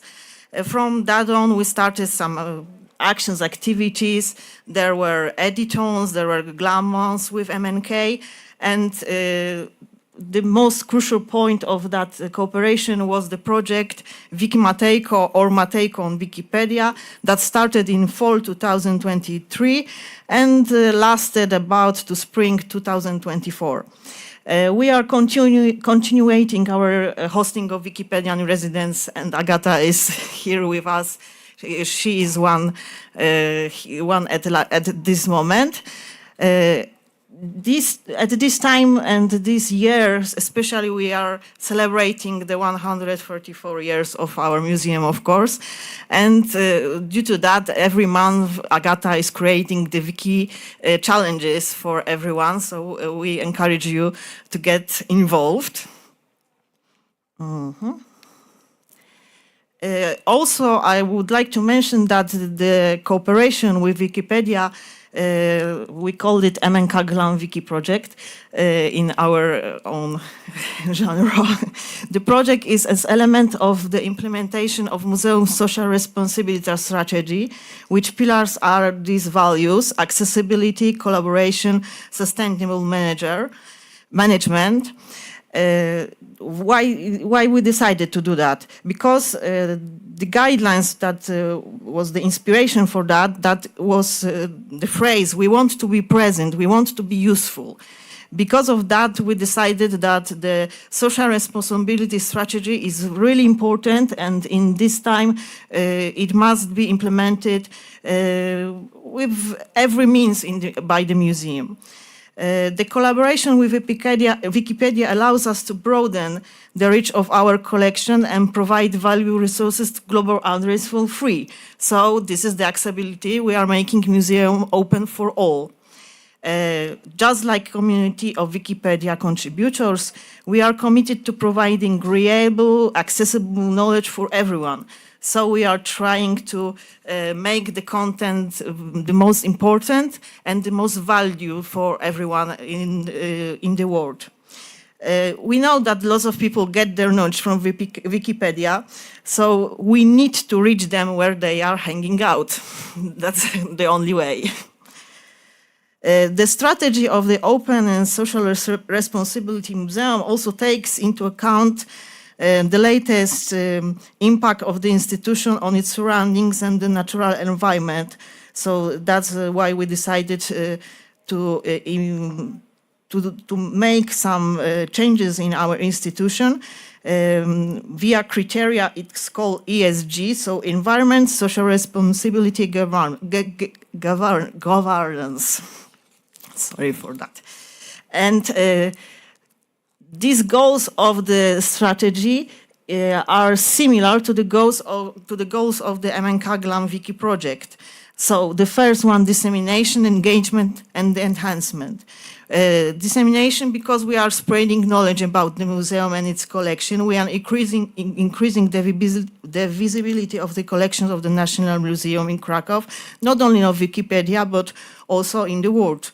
And engagement, because we are trying to engage as much employees as also the users of Wikipedia and other volunteers. And enhancement, because we are trying to improve workflow of the museum by making some using of Wikipedia tools that are provided for us, that we are learning about, for example, from Wikipedia in residence. The coordination of this project in the museum is team. Yes, it's also what our director said. Not one person, but it's a team. The main coordinator is right there is Agata Jabłońska from the department, marketing department. And I'm from the Department of Digitalization to make some help if it needed. And since March 2024, there is Agata with us. Before that, it was Philip. He's here with us also. The main activities of the Wiki residency, there are many activities that Agata is doing, but the main are integrating the museum into Wikipedia projects and to assist museum, to be some kind of liaison between museum and the Wikipedia community, coordinate activities within the project GLAM and Cracow, to create and to collaborate with museum staff and to organize other, for example, editons or something like that, or campaigns like GLAM Month, something like in this way, to make a new content that is the most valuable for the Wikipedia community. Making contributions to the articles. Agata is lately produced some very, very good articles. They were published in the section Did You Know? And they were having much views. Uploading resources to Wikimedia Commons, so we are sharing the knowledge that is our digital resources. This is the project website. So we encourage you to go there and see. Of course, for now it is in Polish, but we are working on translations. We decided to make special templates and categories to mark this collaboration. So all articles and files have been marked by these templates. And of course, there are some of activities. I mentioned most of them. This was one of the first activities, trying to engage Wikipedia community with the museum. There was an exhibition dedicated to Jacek Malczewski. He was a painter in 19th and beginning of the 12th century. And that was the beginning of our first editon with Wikipedians. And you can see that we started with visiting the exhibition. After that, we went to our library. We have a very, very good library in our main building that you can get to. And you see some of our friends are trying to create new additions. Wiki-Matejko, okay, let's start on that. Wiki-Matejko was also part of our corporation, and it was much incorporated in the flow of the life of the museum. So it was the year of Jan Matejko in honor of his life, in honor of his death, I think. And with that, there was an exhibition at the National Museum in Cracow, Matejko Painter and the History. You have got the very nice poster here. And these will be some views from the exhibition that was in the main building. This is a very good example of our department that organized the exhibitions. This wonderful concept display of items and objects from Matejko's own collection that he accumulated through his life. He was a great collector, and he had a great collection of everything, as you see, not only of vestments, but shoes and some other decorative arts, and, for example, even the instruments, music instruments. inside the exhibition, there was a presentation of not only his work, but also the whole background that was needed and that he was collecting through his life to produce the most elaborate paintings in our latest history. And the second inspiration is the Matejko house. This is also the one of the branches of the National Museum Cracow. You can visit it. It's on Florianska Street. It housed in the family home of Jan Matejko. It was the old building that was rebuilt in 19th and 18th century, but mostly in 19th century due to his but most in 19th century, when he was alive, he created there his home for his family. And in the upper parts of this building, there is his workshop, which is very, very interesting to see. So I encourage you to go and see one day. The Wiki-Matejko project started in autumn of 2023. You have the schedule of that project here.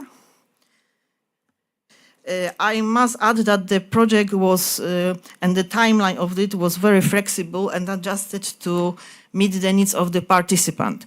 Most of the participants was students, so due to that we have to make some extensions because of the exam sessions at the university in winter. So we gave them time to concern that things and to come back to us later with fresh energy after the sessions, after the examining sessions.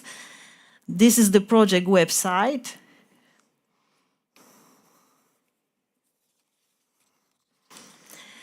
As I said, most of the participants were students.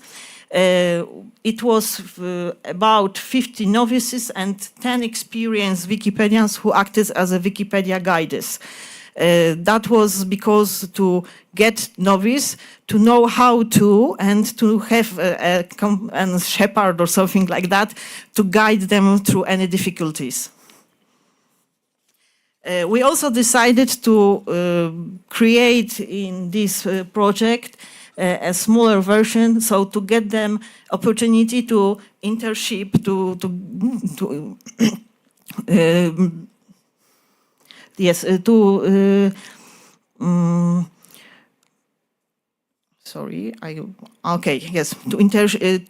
participate in internship that was between our museum in Wikipedia. And this internship was also for those who were not only involved in the Wiki-Matejko project, but also for those who were just some kind of passionate of concept of public domain, and they.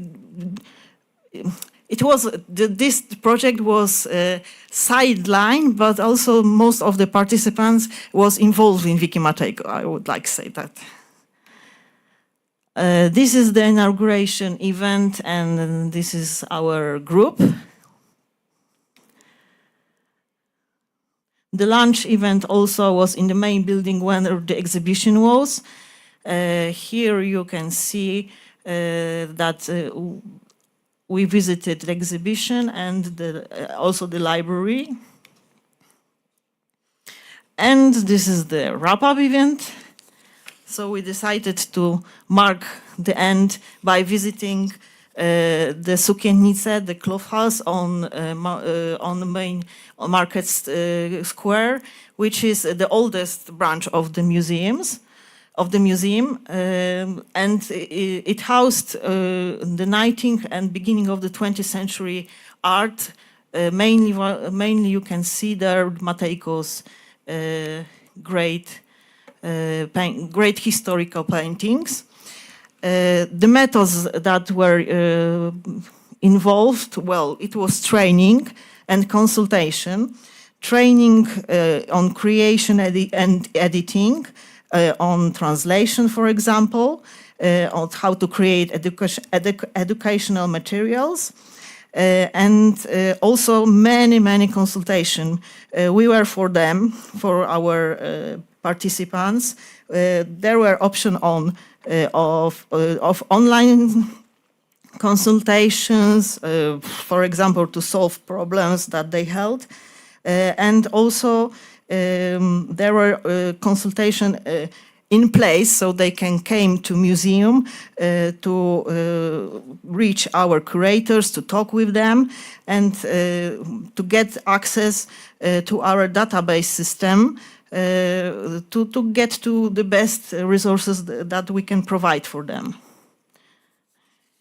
This is the schedule of the training. So you can see we tried to get them everything we can. And I got our project results.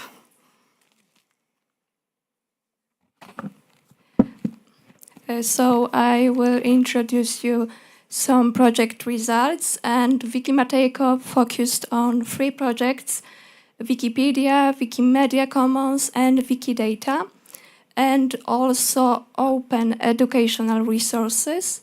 And editing activities mainly took place in the Wikipedia. And the aim of the action was to enrich Wikipedia and its sister projects with high quality content, illustrations, and data related to the artist, his life and work. And participants wrote 14 new articles and expanded 21. All articles were marked with a special template and assigned to the category Wiki-Matejko articles. And the articles were dedicated to the artworks presented at the Matejko, the Painter and History exhibition, including articles about Jan Matejko, members of his family, and the Jan Matejko house. And in this virtual collection, you will find portraits, sketches, large-scale multifigural scenes, and they depict significant events in Polish history. And one of the articles, Polyptych of Luzina, was written by a conservator from the National Museum in Cracow. And this article is the result of a project implemented as part of the Research on Polish War Losses program, the aim of which was to make research results available to a wide audience. And Polyptych of Luzina was illustrated with a sketch by Jan Matejko depicting the scourging of Christ, and the article was translated into English and German. And the total number of views on Polish language Wikipedia reached 184,676. And only one article was only one article, Verdict de Matejko, was highlighted and featured in the Did You Know section on Wikipedia's main page, achieving 2,582 views that day. And translation. 19 articles were translated into 4 languages, with 24 translations in total. The dominant language among the participants was English, while the dominant languages among the Wikipedians were Belarusian, Ukrainian, and Russian. And most translations were made on the English language Wikipedia. It is 8 articles, and the Russian language Wikipedia, 11 articles. And the next project is Wikimedia Commons.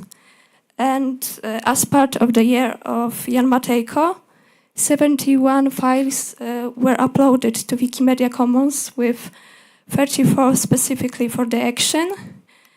And all files were categorized under the Wiki-Matejko collection of artworks. And the uploaded files included reproduction of Matejko's work, commentaries on the works, and photographs of the artist and his family. And the unique reproduction is the Stańczyk's Hood, the 19th century, designed by Jan Matejko. And this reproduction was uploaded for the first time in free access and has reached 94,387 views since its publication. And if you noticed, the motif of Stańczyk's hood, the red hood, has appeared on the graphics promoting the Wiki-Matejko editing action.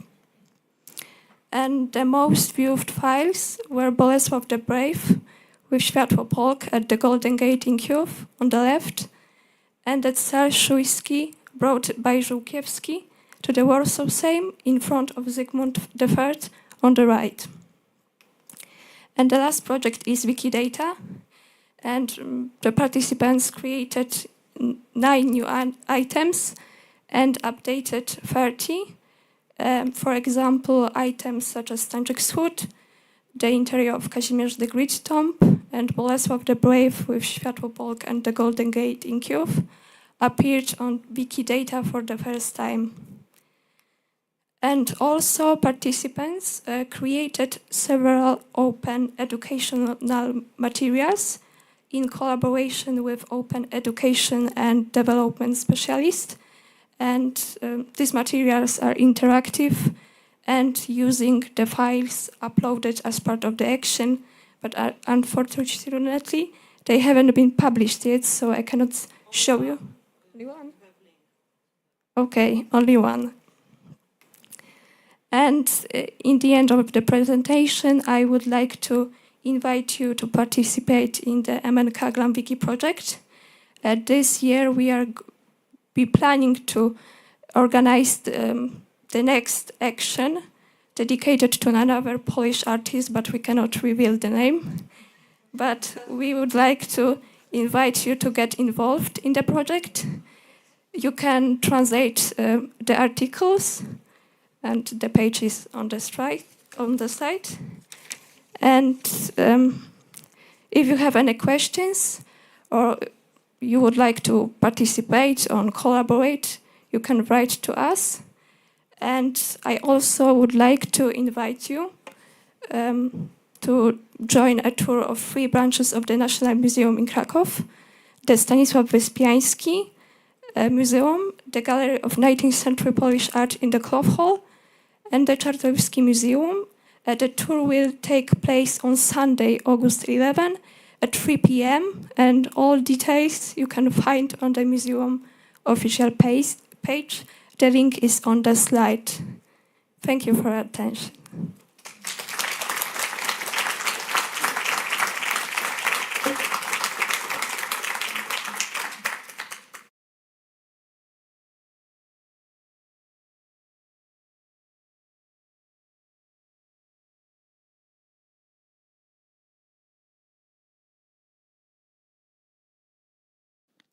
How did you motivate participants to take part in this project? Some awards, some recognition. What was made before and after the project? We started with some promotion in social media, and at the end we gave them the special certificate to commemorate their work and to thank them for their involvement. So I think 23 certificates were granted because there were some people who were joining after the main event also and contributed later. Thank you.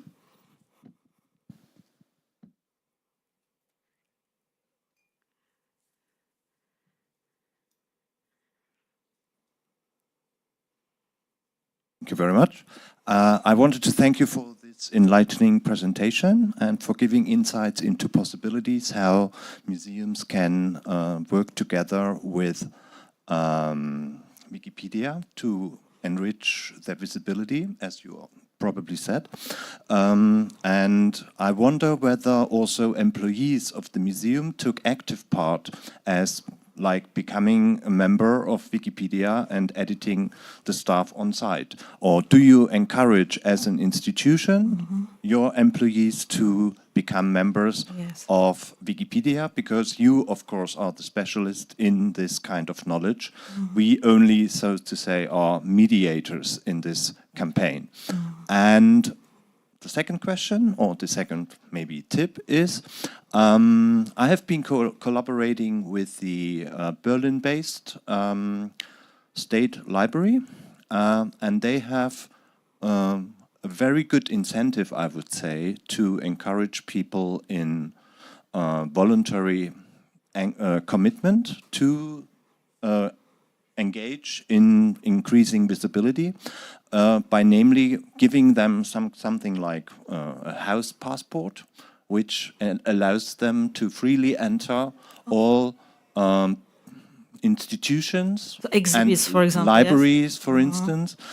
So to decrease, so to say, the burden, the hurdle to become, so to say, recognized by also by the institution, because that is sometimes the hindering factor, that at many institutions, I mean, they claim that they want to be visible, but on the other hand, they make it difficult to get access, so to say, or to get access to the resources, for instance, at your library. I mean, because this is a dedicated library, and if we go to Warsaw University Library, maybe they do not have that much material as you have. Thank you very much. About our real library, it's not that strange place to go, because you can. It's available for everyone. Not only for the employees or something like that, but everyone, you can come from the street, go there and use it, of course in place, not go with the book outside. So the involvement of our staff, it is difficult. I will not say that it's easy breezy, but it is difficult. We are trying to reach them. We are proposing them trainings, how to edit and something like that. We are trying to gain their, I think, trust that this is the very good project and that we can do much more for the museum through the Wikipedia and get the more visibility in the world, even through our own social media, for example. I think there was 3 trainings through our whole project for the staff. Of course, there are some people who are skeptic still, but for example, in Wiki-Matejko, it was great that the curators of the House of Matejko involved. So we get some people, participants called us and say that they sent email and the curator answered them, and they were very, very happy. So it was very nice to see this involvement and engage from these people who are the specialists in this field. I think it's all. Yes, it's time out. Thank you very much for this time, and we invite you to to come to the Cracow, to visit National Museum Cracow, but also to visit our website and visit our project and involve. Oh yes, in Tuesday you can access freely to every branch. Tuesday.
Hello everybody, and welcome to a Wikifunctions tutorial workshop.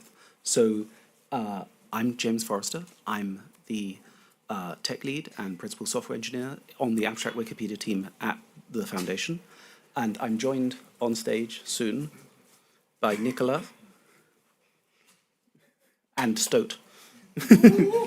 Oh. Who's a very active community member on Wikifunctions and is helping us build the first new Wikimedia project for 10 years. And so we've got a lot of ambition, a lot of dreams. Sure. A lot of ambitions, a lot of dreams that we want to make real. And there's a whole talk about the state of Wikifunctions, where we have gone in the last year since the last Wikimania, where we're going next. That's not today, that's in 2 days' time. But this is more of a workshop to show how to use Wikifunctions right now. And hopefully some of you will have laptops out and you'll be able to kind of go along with us as we do this and try it out for yourselves. Does that sound right? Yeah.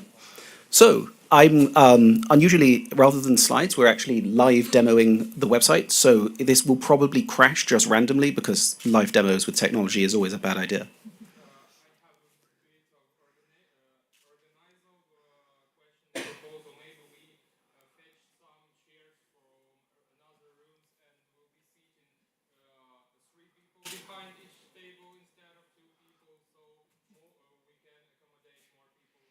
Yeah, that'd be great if we could bring more people in. I'm conscious that you don't want too many close together, it'd be too warm, but it's great to see lots of people here. Happy to wait a little bit. Although, of course, stealing chairs from other rooms that also have lots of people interested in them is not going to work out so well, so hopefully we can come to some satisfactory agreement. So I will fill for time in the time-honoured way and just talk very briefly about what you're seeing in front of you. So this is the front page for Wikifunctions. The red barrier around the outside of the page is because we're logged in with my staff account, which can do lots of scary things in production. And so I have it set so that it shows this big red alert to me, so I don't do something like delete the concept of stewards or block users or say actually the foundation believes in whatever. That's not a good thing to do from your staff account, so we don't want that to happen, and so that's why it's there. So please ignore the red dirt. So this is the front page. We have a fun little video about how to use Wikifunctions and what it is, but the really exciting stuff is that you can click here and you can click run a function and you end up on a very mysterious page that just says, try a function, and doesn't say anything more. There's a box, and you have to fill it in. So let's do add. Add 2 natural numbers, okay? I want to add 2 and 2. And I'm going to click this button here, and it's going to go away and think about it for a little bit, and it's going to give me the result 4, which is very good, because if it gave me a different result, I'd be quite sad. But it is possible to break technology all the time. So if I click here on details, this will tell me a bunch of information about what just happened. So this ran an implementation using JavaScript. It took 1.7 seconds, which is not ideal, of which 200 milliseconds was actually CPU time, and I can pull up really boring details like the server names. And on the back end, we're running in Quick.js. So I'd be like, oh, okay, so this is interesting. I can add 2 numbers together. What more can I do? Well, right now, there's a lot you can do, but it's still very limited. We're in a process of building out Wikifunctions, and that is not for us at the Foundation to decide what Wikifunctions can and can't do. We're providing the platform, but it's for the Wikifunctions community and the wider Wikimedia community to make those decisions. So we're supporting that, and a big piece of work we're doing right now is on pulling data from Wikidata and pushing Wikifunctions results out to Wikipedias, and that's the kind of big things we're working on this year at the Foundation. But the Wikifunctions community makes decisions, right? So if I go to add 2 numbers, this will be ugly. Here we go. So everything, I am going to fix the interface a little bit here and switch into basic English. Right, so it's no longer warning me that all the page was in basic English and not British English. So now we're back into nice things. So you can see here, along the top, it says add 2 natural numbers and then a ZID. So like Wikidata, everything on Wikifunctions is meant to be multilingual. Nothing, no language is special. There's no like everything's in English and then translated from English to the language you want to speak. Everything is in all languages equally, hopefully. And so you can see here, this function is actually in 9 languages. So it has a little about box about a little aliases. You can see there's actually even more aliases that you can see there. And I can pull up the function names in, say, French. Addition has a short description and so on and so forth. And I can change the whole interface over to a different language, and then if there are not bugs, stay in that language. So you can turn up on Wikifunctions speaking Polish, the interface is in Polish, you use it in Polish, and you leave, and you never felt like you were using a site that wasn't Polish, because that's, you know, multilingual. We're meant to be everything for all languages. We are not perfect. We are very much not perfect. There's a lot to do there still, but that's the kind of direction we're going. And then what this does is it says this is a function. So you saw this box before. It says it has 2 inputs, a natural number and another natural number, and it outputs a natural number. So natural number is a type we have on Wikifunctions, which is a number that is 1, 2, 3, 4, so integers, but positive integers plus 0. So not negative integers. We actually have negative integers as well, or integers supported later. And then we have these 2 boxes here. So the top box is implementations and the second box is tests. So the second box is a bunch of test cases for us to know, is this code doing what we as a community want it to do? And so people can propose test cases, and that can be a community discussion, and then you agree, yep, this is a test case, we agree. No, that's not a test case. So for example, if you say that 2 plus 2 is 5, hopefully the code will say, I give a different value. And the community can say, actually, no, we don't want 2 plus 2 to equal 5, we want it to equal 4. So you can see here, there are 5 test cases that have been added. So 2 plus 2 is 4, 1 plus 0 is 1, and then it gets more interesting. So here, if I click through, this is a wiki page that someone has created, and someone has created a very large number, which is a lot of 9s, and they've added 1 to it, and you'll see that you get that full number, you know, the 10 trillion or whatever it is. The thing that's interesting about this particular use case is that very commonly in computers, when we say a number, computers are like, yeah, a number, but there's a limit to what the computer considers a number. So it might be 2 to the 32, 2 to the 64, 32-bit, 64-bit computers. We defined as a community that we did not want users to have to worry about that kind of concern. That needs to be dealt with by the platform. And so natural numbers are defined to go up theoretically to infinity. In practice, I mean, you'll run out of pixels and so on and so forth quite soon, as the, I guess this is air conditioning and not an air raid. Anyway, it's happening. But so these numbers are much bigger than a regular addition would happen in JavaScript or Python. We have to do special stuff on the back end. And then we can click through to natural number itself. This is where it gets very technical. And this is where we define the type of a natural number. And we say, so this is also translatable. So here it's got a value in Polish. And it has functions related to it, equality and validations. And it also has these things which magically convert from objects, Wikifunctions to code. And you'll see here, if you happen to know JavaScript, that this is converting the number to a big int, which is the kind of JavaScript built-in feature that supports very big numbers. And that's why we need it. Whereas if I go back to the Python one, that is instead using Python's int system, which supports very large numbers out of the box. And so as a user, you're not meant to care whether it's running in JavaScript or Python or Lua or any system on the back end. It is meant to take care of all those technical details for you, because you are not meant to need to be a technical expert to use the system.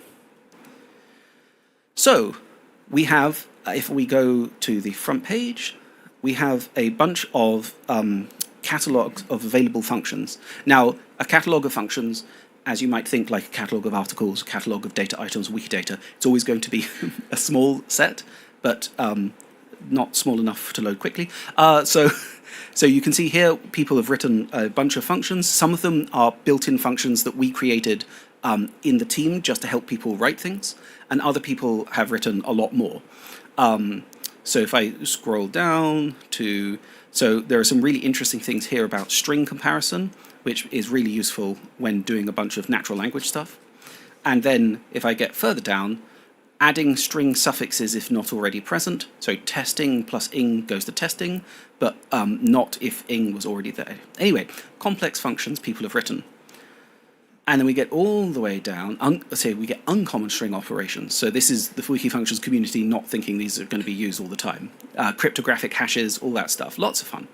And finally, we get to this great big section here, natural language operations. So this is one of the really big areas of interest for us, for Wikifunctions. We want to take all of the power that especially the big technical communities like the English Wikipedia and the German Wikipedia have, and provide those tools, or the platform for those tools, to all the wikis. Small wikis of different languages, non-Wikipedias, like sometimes Wikipedia in Serbian has something, but Wikivoyage in Serbian doesn't, that kind of problem. And also translate things from one language to another using, eventually, Wikidata lexeme data. So you can pull up this, like, is this a word that has only Bengali characters? And you see here it's got an implementation in Python and a different one in Python using Unicode ranges, and then one in JavaScript.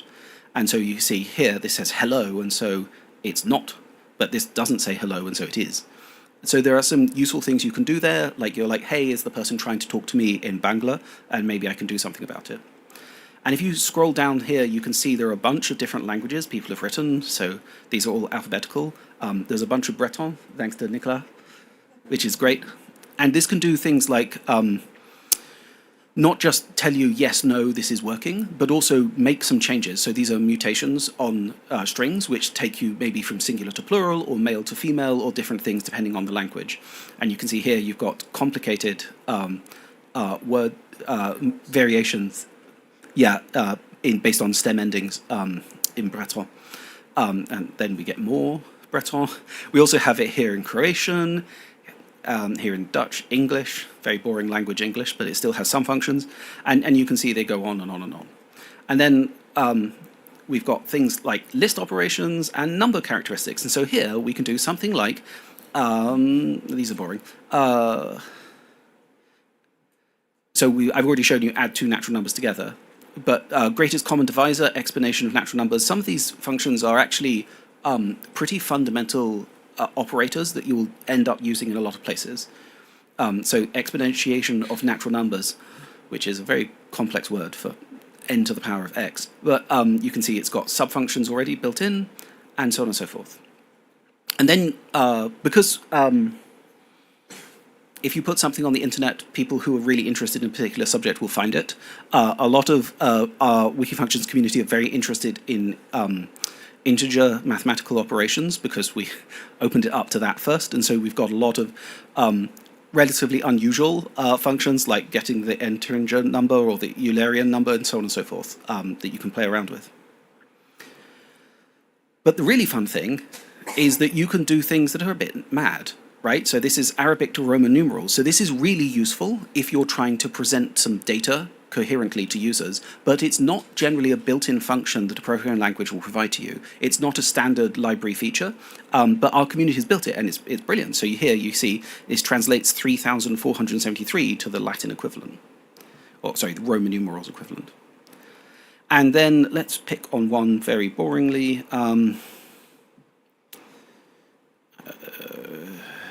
So this one is not actually, the about is meant to be some text, but actually it's just a link to English Wikipedia, which isn't quite how things work. But you can see here that these implementations don't say JavaScript or Python next to them, they say composition. If I click through, it will show me this implementation, and this implementation is a bit hard to read if I scroll out. So you see the composition is a list of the last element of the first argument reference and the first element of the argument reference.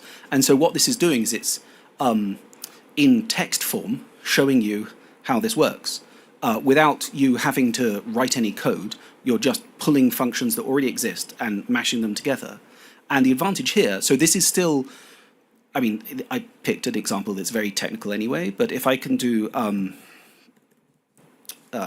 switch to French and it reloads the page, you see, so last element, but référence d'argument. So these words are now not in English anymore, they're now in French.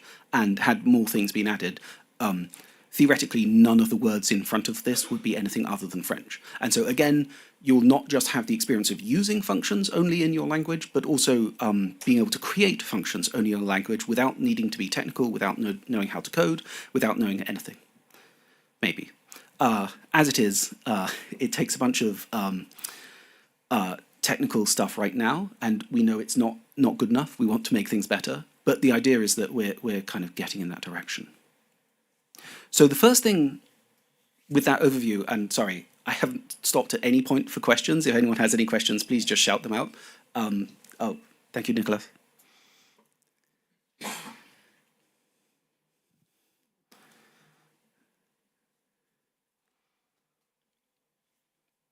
Work? Maybe Yeah. I just... No. Hello. I have a bit of a philosophical question. So, Wikifunctions, is it a library of practical tools or is it a library of knowledge? I mean that, for example, we have a function of putting some number into the power of another number. In its implementation, can we just write math.pow something like use an implementation that was already done by Python or JavaScript developers, or do we provide knowledge how to do that on a CPU level, like how to properly calculate it using Taylor series and so on? Yep. So there's a quick answer, which is both. So I would say the main purpose of Wikifunctions is to support the Wikimedia community. So that means providing functions that are useful, providing functions that can create Wikipedia articles, that can illustrate Wikicommons concerns, that can link Wikidata items together. But one of the things that's part of the sum of all human knowledge is algorithms, is, functions. And so if you wanted to demonstrate, then you might eventually want to demonstrate how to do things with a function. However, right now, we don't have kind of like that interactivity as something we're building. So it's not a kind of attempt to prove that you have written every possible function perfectly, right? The point is, does this have value? Is this, in the same way that Commons has, does this media file have potential educational reference value for the Wikimedia community? Does this function have value? And so there's a discussion ongoing slowly on the Wikifunctions community about what are standards for inclusivity that are kind of touching on that. But so the main answer would be, yeah, probably limit it to functions that are useful directly, at least for now. Any other questions? Oh, yeah. Nicolas?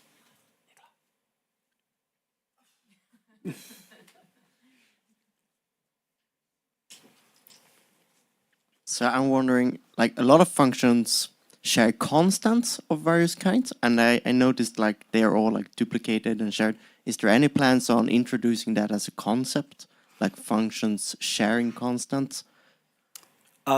So when you say sharing constants, like what kind of constants? Yeah, you could, for example, have an algorithm which calculate the distance between 2 points on Earth, and for that you need the radius of the Earth. Right. And could that somehow be shared or encoded that all of these functions use the radius of the Earth, and it is this? So our approach historically has been that you probably would want first to write a function that is calculate on a general oblate spheroid of arbitrary characteristics, and then you would have a wrapper function around that which hard codes in the values for Earth or pulls them from Wikidata or whatever. And so from the user perspective, the function would always have the constants available, but the system might be flexible enough that on the back end it also works for Mars or the Moon or Alpha Centauri Gamma or whatever, right? actually sharing constants is not really a thing that we've thought about in that way. We would instead consider them parameters. Okay, thank you very much. Of course. Any more? Oh, one more.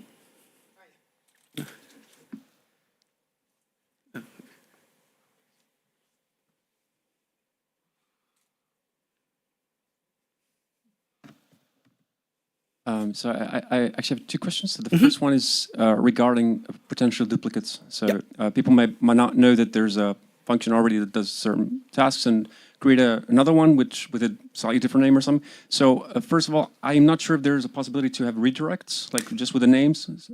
Not yet, but eventually. Okay. So the second question is there already a possibility, or will there be a possibility to for the functions to get information from other like Wikimedia projects, like Wikipedia, for example? They can calculate or something or whatever. Like for example, we could have a function that calculates number of characters in a Wikipedia article, let's say, or something. Yeah. So one of the things we're working on right now is being able to pull data from Wikidata, particularly lexeme data, because that's really important for natural language generation, which is kind of like not the only thing we care about, but it's a really big thing that we care about. Eventually that will expand. I mean, so obviously to other Wikidata entities. So I want to pull a property, I want to pull an entity, I want to pull an item. But also one of the other things we've talked about is the structured data on commons. So pulling down those things. Pulling down arbitrary Wikipedia data, like how many bytes are in an article, that's not a thing we've thought about. That could be useful. I can see that. And so that could be something on the roadmap, but that's not currently available and it's not particularly planned. But yeah, that's a possibility out there. Cool. Oh, and one more. So I've heard many people who are interested in this being sort of the platform that supports global templates. To do that, I can imagine some things might have to change. Just a very simple example would be that the function should be able to take parameters which are strings and also kind of a slot parameter, which is a whole block of wiki text, something like this. Maybe that gets rendered before or afterwards. But is the global functions use case being considered? Is it on the roadmap? The global templates use case. Thank you. Yeah. No, not by us. There's like a lot of complexities around templates, and those are kind of owned at the kind of, I mean, not my job is not a cool answer to this, but like it's not the focus that we're on for Wikifunctions and Abstract Wikipedia. It is potentially a use case, certainly. There are a lot of very deep complexities around community uses of templates that kind of turn just do this into a very complex labyrinthine problem that I wouldn't want to kind of say, oh yeah, sure, we can do that with Wikifunctions, right? That would be disrespectful to all the communities that have different ways of using templates. And so I'd defer to Birgit and the rest of the MediaWiki-wide product work on that rather than trying to answer that myself, if that's okay. Next, well, I have rather a note than a question that when we are working with string functions, it's important to remember that many languages are constructed in a very different way from how English works. Like in Arabic, a separate letter looks different to when it's inside of a word, or like in Georgian, where there are no lowercase or uppercase letters. And I suggest that you should be remembering to implement that all symbols from different languages work properly, not only Latin characters, and to remember that words and letters in different languages behave very differently, and that should be supported. Thank you. Yep, so just quickly demonstrate that obviously MediaWiki is really good at language support, and we're based on MediaWiki, so we're borrowing a lot of that support. But then there's also additional work we need to do to make sure that we're supporting all the different string options that people have, like the extended BMP plane from Unicode and things other than that. There are some challenges regarding strings that are composed of particular character sequences and how they render, but I'm pretty confident that with our colleagues in the language and internationalization team, we will be able to solve them. But yeah, it's very much a thing of like, if you just write a function that works on strings, but it only works on Latin strings, then that really, I would hope the Wikifunctions community would say that that's not good enough. And they would say, here are some test cases that demonstrate your function needs to be better before we would approve it, because it needs to support Cyrillic, it needs to support Arabic, it needs to support Thai, all these languages that use different character ranges. So I will switch this back out from Russian, because otherwise I will get lost. I was thinking that the first thing I might do is demonstrate creating a function in front of everyone, and then I'd invite people to create their own if you have a laptop available, or we can talk through what that involves. So does anybody have an idea for a function we could create? Because foolishly I didn't plan one earlier. Anyone? Yeah. Well, I have a tricky one. I tried to do it myself, but I realized that it's much harder than I thought. I thought to create a function that where you give it red, blue, and green component, and it gives out the language title for that color. So that's interesting. So I can definitely see that's a valuable thing, but I would say that I think that kind of data shouldn't live inside a function in Wikifunctions. It should live on Wikidata, where the community controls those data points, and then we link them and then we pull them in, and that's not available yet. Oh, sorry. Can I propose an easy one? Even better. So, since I study Ancient Greek, in Ancient Greek there was a numbering system with the 24 letters of the ancient alphabet plus other 5, and each letter was used for 1, 2, 3, 10, 20, 30, 100, 200, 300. So the Ancient Greek numbering system, a conversion to our numbering system in Arab digits. That sounds really interesting. I think we should be able to do that. And yeah, and it should be simple, because just the equivalence is 1 letter and to 1 number. Yeah. Well, let's find out if it's simple. But no, let's try that out. Okay, so now we're going to do something a little complicated. So this is the type for integer. So I showed briefly the type for natural number because I wanted you to cry, and now this is even worse. This is the type for integer. And this design is not meant to make you go, oh, I know exactly what to do here. This is like pre-release design, because we prioritized working on functions that can do things together. But if I scroll all the way down here, you will see that there is a function here called display integer, which is a renderer which takes an integer and a language and turns it into something. And so you can see here, this is doing Croatian, English, British English.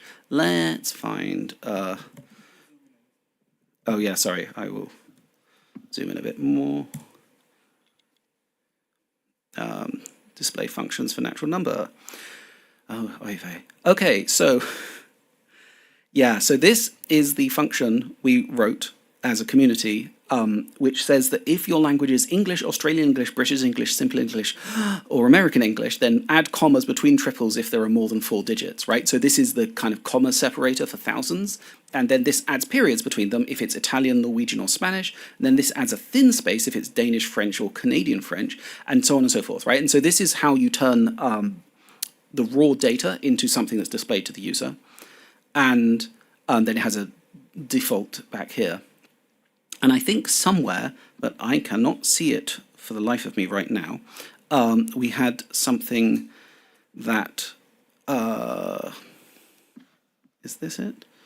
This was taken, maybe not. We had something somewhere that was actually, I cannot see it. Yeah, I'm trying to remember. It has been more than an hour since I last looked at this, and so I've forgotten everything. There is a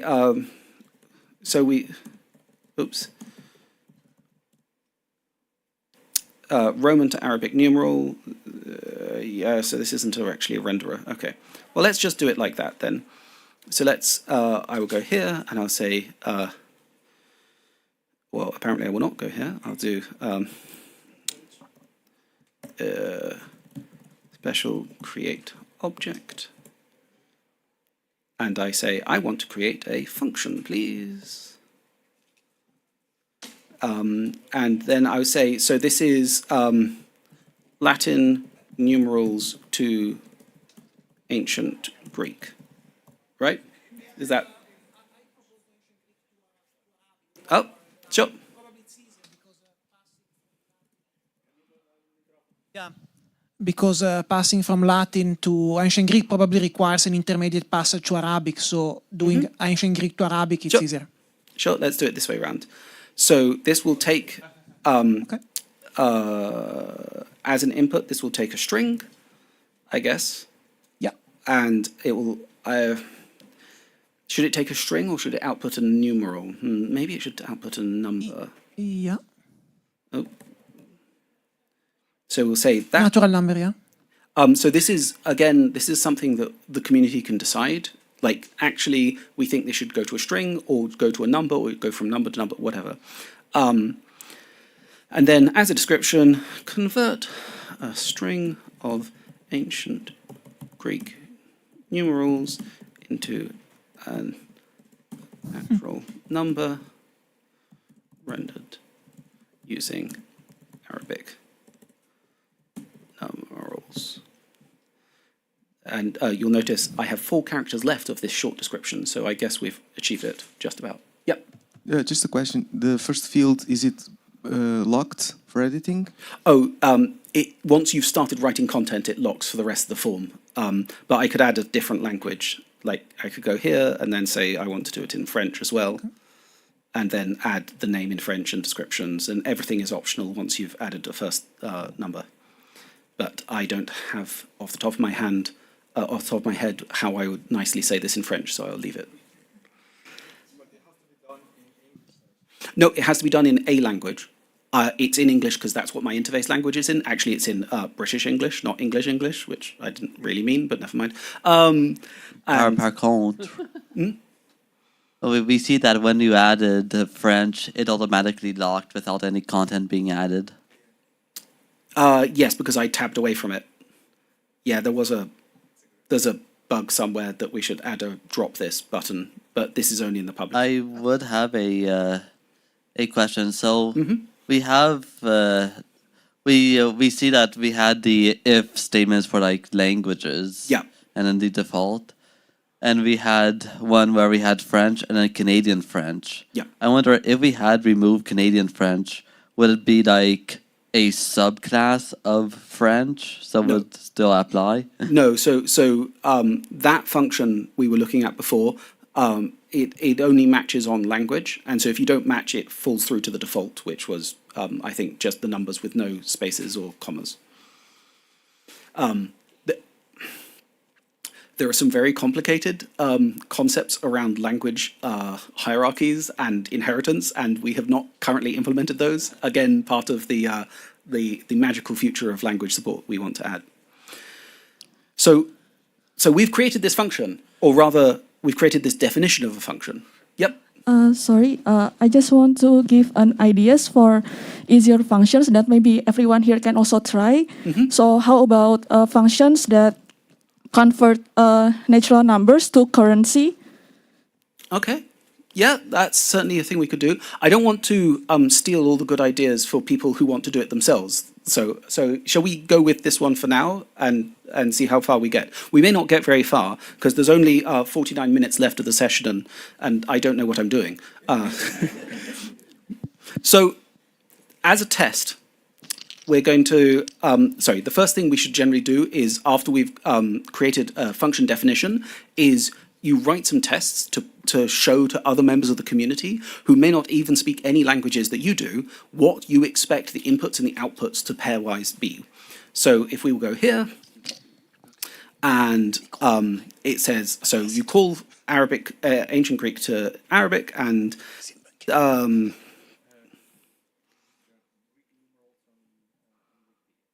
excellent. There we go. We say Greek numerals. Fantastic. So, oh, good grief, these are very small. Is there there's a nice table here. No. Now, did we decide we were doing the ancient ones? Oh, are these images? Oh, these are images. Oh, that's less helpful. They are moderately less copyable when they're not actually text. We could do simple instead.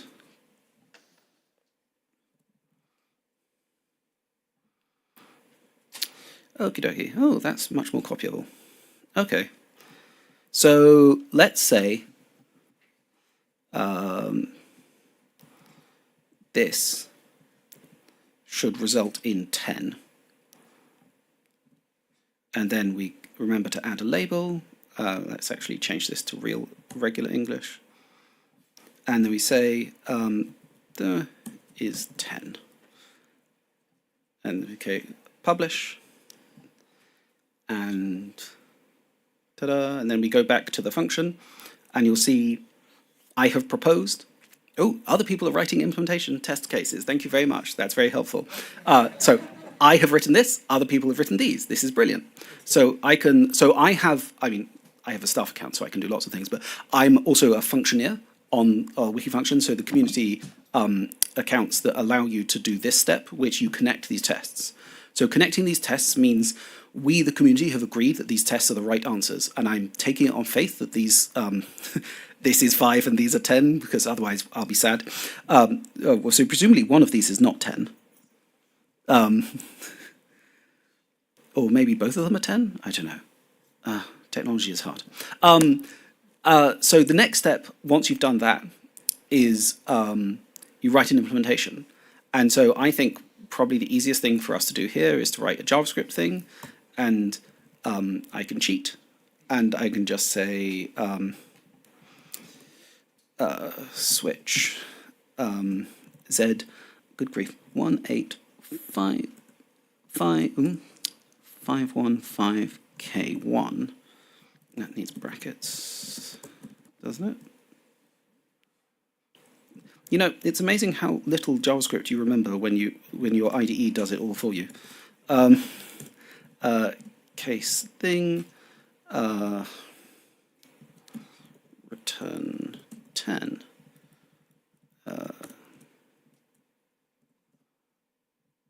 Comme ça? No. This is wrapped, isn't it? There we go. So I've now done this. So if I give it, I'm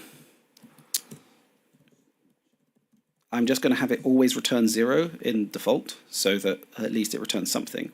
And so if I give it an input of hello, oh, because I've not connected it.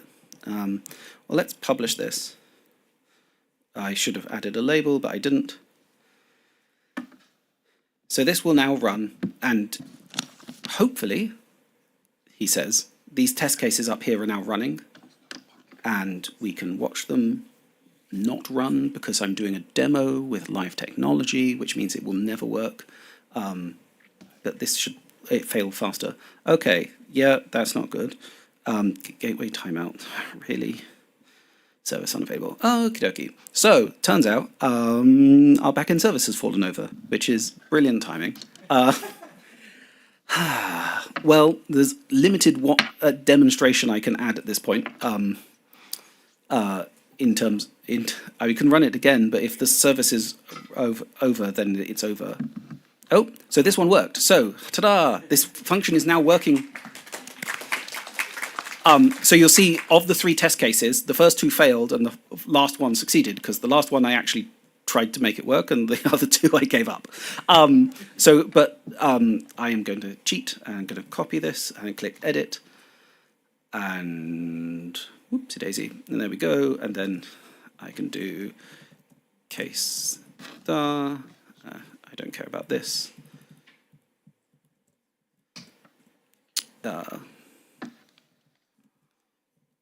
Right, and then this one means... Okay, so if I now publish this with the 2 versions of 10 and the version of 5, and now we run the tests, they all pass. Success. But so the thing to understand here is that if you go to the function view at this point, we now now we have more tests, which is good. If you went to the function view before, there was an implementation and 3 tests, and all the tests were passed by the implementation. And so you would look at that and be like, oh, so clearly it's perfect. And actually we know that it's just hard-coded 3 separate values, and that's not actually working correctly. So this new test case demonstrates that you would need to do more work on that implementation before you would use it. Sorry, I have a question.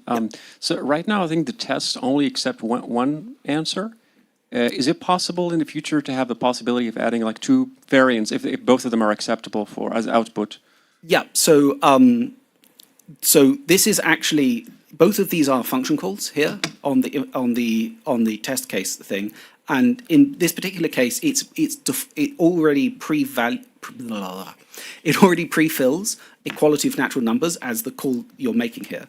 But you can actually change that and say, actually, no, I want to do an OR command. And then this, instead of being a Boolean, I want this to be a function call. And I want the function call to be this or this, and that kind of stuff. So you can edit the mechanism by which it returns, so that the test case says result is one of 1, 2, 3, 4, something like that. But it is a lot more complicated, and hopefully most functions will have a single response. That's kind of the main direction we're aiming for. And so I'm going to leave this alone. Oh. And so that's why it defaults to equality. Okay, but actually, the case I'm thinking of is, for example, if we have for example, there's these functions for cardinal numbers, and maybe in some languages there could be 2 different variants of how to output the cardinal. And maybe we can have one implementation that outputs one variant, another implementation that outputs the other variant, say, and both of them should be correct, I think, in terms of. Yep, no, definitely. Once you start getting into natural language parsing, it gets very complicated very quickly. So numbers that are vary based not just on the number, obviously, of the things you're talking about, but the gender of the things you're talking about, the existence of them being fictional or current, historical, lots of different ways in which languages make these things complicated, and we have to support those. So you would end up having functions that would take those potentially as inputs of like, is the quantity I'm talking about an item that's female, right? And yes, no. And if it was female, then you would give this answer, and if it's male, you give this answer, that kind of thing.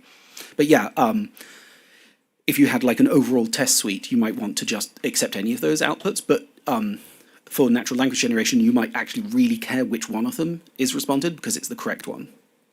There is for English, for example, this would not be the case because the spelling is pretty standardized, I would say. But for example, in some like dialects, let's say, you could have 3, 4 different varieties of spelling for particular words, and then essentially you have to sort of accept all of these different variants as correct answers, essentially. So that's one case I think of, like where you could have like a single function, but you will have to accept different implementations that give you different answers. Yeah, and you might also want, if something is a calculation, you might want it to be a tolerance request. So like, what's the square root of 25, right? There are 2 valid answers, 5 and -5, right? Giving you one answer and not the other is not necessarily correct, but it might be what the users expect. And so that would, again, be a thing for the Wikifunctions community to decide through its test suite. And, that's an agreement. Hopefully, that doesn't involve edit warring, but that involves people talking to each other on talk pages, on the Village Pump, or wherever is appropriate. Cool. Oh, yep. Yeah, you just mentioned about the questions that I was meant to ask. Is that, what to do when we have multiple valid answers, like when we get a square root, we can get plus number or minus number, or where we have an arc sign, you just add or decrement 2 pi as many times as you want, and that will be all valid answers. What to do in that case? And another question is, well, now we are constrained to integers and strings, but there is much more to do with real numbers, complex numbers. There are a lot of to do with daytime points, geographical coordinates, and so on. So will those be implemented in the observable future? So, yep, we are currently working on dates, which are interestingly complicated for something that we use every day, between different languages, different eras. Are you proleptic, or are you actually marked to the real calendar as used? If it's the real calendar, which real calendar? And then, all that different stuff. So just dates is hard. So we now have the concept of year eras and so on and so forth getting added. For real numbers, there are IEEE standards for single and double accuracy floating points, which is probably what we would want to implement because that is familiar to most users. But it is also very limited is too strong, but it has its limits on what you can and can't do. And then you have multi-part variables like geophysical coordinates, where you have 3 separate values, like the latitude, the longitude, and the altitude above the datum. But then implicitly you have what object are you having an observational point around? Is that Earth? Is that current Earth or former Earth? Because former Earth was less oblate.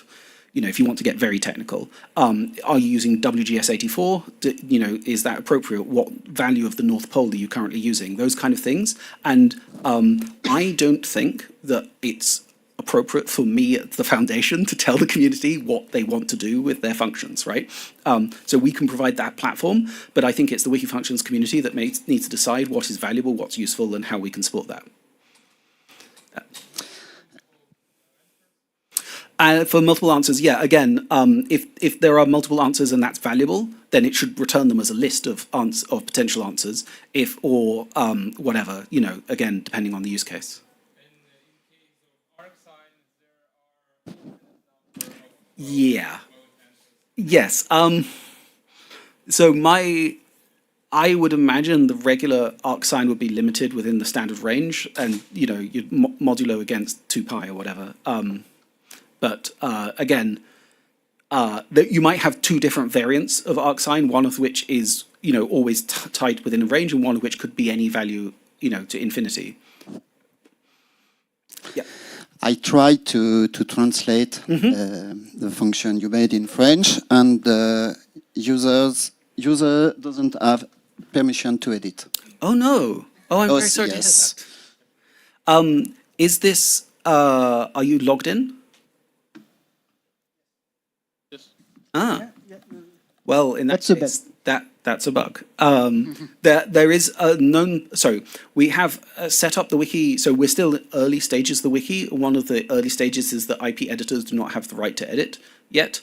And given that temporary accounts are coming, by the time we are ready to switch that on, they will be temporary accounts rather than IPs. But it's the same thing. We will enable that eventually. But any regular logged in account should have the ability to edit regular items.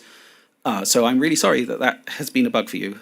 We've got a value in Dagbani already, which is great. So that's one of our priority languages, and we're really happy to support them. So that's cool. So we have a little over half an hour left in the session, I believe. And I was thinking that it'd be really great if people wanted to try and edit themselves, if they can. And I'm happy to keep talking, but I'm much more happy to help people do this themselves, run into errors, find concerns they have. run out of the room because this isn't the session they actually wanted to be in. All those things are options. What works? Any questions, thoughts, ideas? I'm trying to create a new test for one function, but I don't get how to do it. Sure. Would it be helpful if I demoed up here? Yeah, but I only have publish, but I don't have how to add the result. It says that it has no valid implementation, appropriate implementation. So you're on a page like this? Yes. And you click expand here to change what the expected value is of the input. And then this is... I have type, function, text. Okay.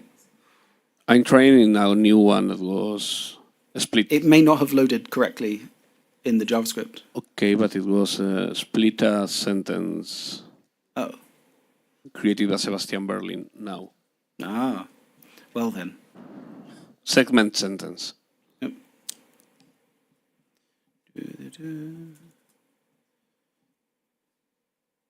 Oh yeah, that. It's always fun when you use software you've fixed a bug in and you realize the bug fix hasn't gone to production yet, which is why it's still there. So we have lots of things being created. This is great.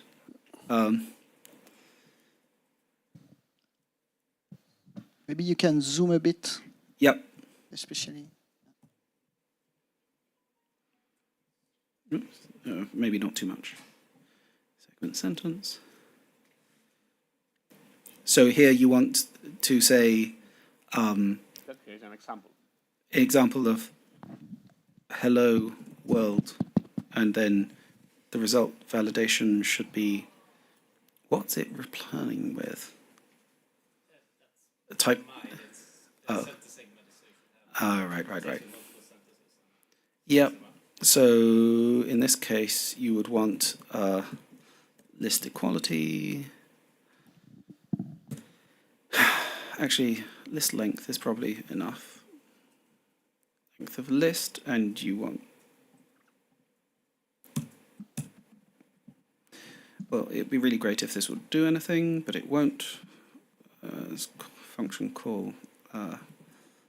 No, this is wrong. How bizarre.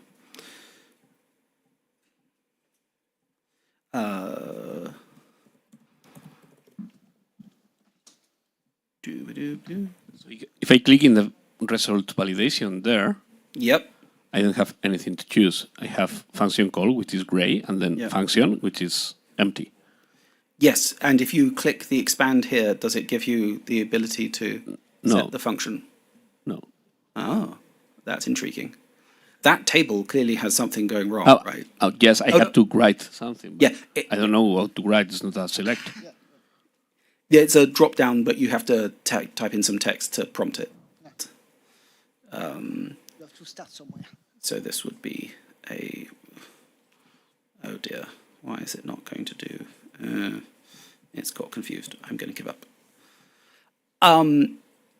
Yeah, so things with more complex types like lists of strings get messy, is the polite way of putting it, because converting a list of strings to a JavaScript array of strings, then back to a list of type strings is a potentially lossy behavior in the system right now, and lossy in terms of the metadata about what types the contents are. Because if those were actually function calls that resulted in strings versus actual static strings, the user experience would be different. Anyway, none of you care. But we need to fix it. Yeah. I was thinking like the idea that Anton mentioned earlier about the trigonometric functions, for example, if it outputs like arctangent or something. Yeah. So would it be possible to have the test itself as a function that or at least it invokes a function to run a test? Yeah. So here we've got this, which is a function call, and it directly calls a function that just takes a static input. But this could actually, as well as being a reference to a function call, be itself a function call. And so you could be like, is today Tuesday, then run this function. Is today Wednesday, run this function. Please don't do that. But you can do things like that. So much more complicated things like you could say, so the renderers frankly work like this, right? We say, here's a number and here's a language, and it goes, what language is this? And what value is this? Is this 0? In that case, just do this thing. Is this French? Okay, go down the French path. Is this German? Go down the German path. And so you have functions within functions, and they can cascade quite far down. So this already works right now? Or? Yes. I mean, I look forward to you telling me no and us fixing that bug. But yeah, you can do nested function calls quite deeply. Okay. So could you, for example, also say that you have a function, another one which does the opposite? So you could basically test each other by like... Yeah, we have a few pairs of functions like that, which I think there's a reverse string function which tests itself by running itself twice, or like add one and take away one, and they chain them together and see that you get the same result at the end. Okay, so this runs as a test. It's not like a separate function. Yeah. Okay. I mean, you can write it as a separate function as well if it's useful to users, but generally, the test cases are potentially quite complicated tests, and we write them to be assured as a community that this function is doing what we expect it to do in various edge cases, right? It's like, think of it like a QA test suite rather than as a demonstration to users what they want to do. Okay. Any other questions? Oh, yeah. Oh, you. Elwin. Oh, there you go. Do you have to create a new account there? No, this is single user login. So this is the same account as your Wikipedia account, as your Wikidata account, as your Commons account. Because you may not be logged in. If you've logged in, well, actually, it's quite impressive if you've not automatically logged in, because we've got single user login live since July last year. But if your account has somehow not gone through a login event in 30 months, if you log in on the wiki, it will accept your username and password, should accept your username and password for Wikipedia or whatever. No, it doesn't show me the option, like the tool. Huh, well, that's very interesting. And also, when I try to create an account, it says this username, it's too similar to your username, and then, Try login. You have to create it. Yes, you shouldn't create the account. More bugs. I mean, I come to Wikimania to find more bugs in my software because there weren't enough in Fabricator already, right?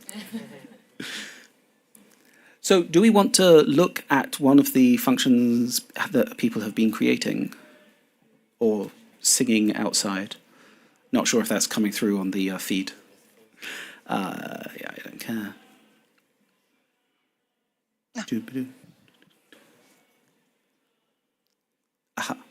Just a question, maybe I missed it already, but can you create functions that give like natural language output already or not yet?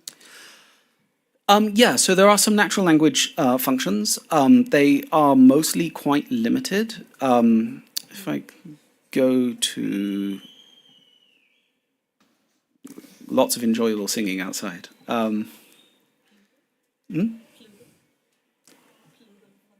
Oh yeah, so there are some very basic functions like plural functions, like you give it fish and it says fish, or fishes. English is horrible. Cat and cats, and so on and so forth. But there's also some Should explain that. English. Okay, so my idea was to create a function that gives the names of capital cities of different countries. Right. So for that, you would mostly, the big bit there is the data lookup, right? And that would require access to Wikipedia, well, Wikidata, and we don't have that yet, so not really. But we have, so this, you give it fish, and it hopefully gives me fisher, or maybe not. Maybe it just gives me nothing. Maybe it gives me timeout. Isn't this fun? Isn't technology wonderful? It gives me errors, and the errors are timeout. So that took 9 seconds to tell me it didn't work. Well, that's great.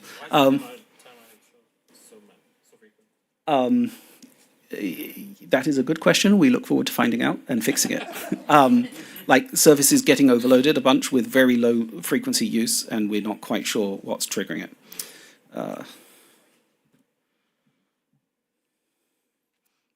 Yeah, back to my function again. I'm trying to test it, and it's a gray box that says this function has no improved implementations. Yes. So until so ultimately, Our colleagues in security and SRE described Wikifunctions as remote code execution in a box as a service. Essentially, we are letting people write code and then we run it in our production servers. And that is a deeply scary thing. And so to combat that, we have a bunch of security mitigations in place, including everything's wrapped in, obviously, Docker and Kubernetes and WASM and a whole bunch of other things. But one of the other things there is that functions have to be approved before you can run them, even functions that just do something simple, because there is lots of really great computer science out there that proves that you can't computationally prove anything about a program, including whether it's safe. So we are relying on humans to be like, yes, this looks okay to me, I'm approving it. I glossed over this a lot when I did it, because I just self-approved my own code, because that's fine, and I'm in a demo, and it's my system to root, basically. But if I break it, I have to fix it. But yeah, so if we go to here, you'll see this is listed as connected, and if I click here and click disconnect, then this won't work anymore, and you won't be able to run it until someone comes along and approves it for you. So that's that right, we've called that right the functioneer right, and that is a community-held right, and they hand it out to people they trust, which is right now a pretty open, welcoming community. So if you're interested, please come along, and they'll be pretty happy to hand it out, probably. I wanted to just demonstrate, by the way, this great NLG function, which takes fish and turns it to fisher, will also take fisher and turn it to fisherer. Someone who fishes fishers, I don't know. So like garbage in, garbage out, very much an issue when you have basic natural language generation. It's not hooked up to a lexicon, right? So something to bear in mind is that once we're actually pulling data from Wikidata Lexeme and the Wikidata community can control what the data is, then you're more likely to have both a much wider range of words and more power, but also it's more likely to prompt the user to do the right thing. Right. Somewhat connected, at least. Yeah. Is it possible to write the tests before you publish a function? So I can see that it kind of works. No. And then, okay, no. So, I mean, yes. You can...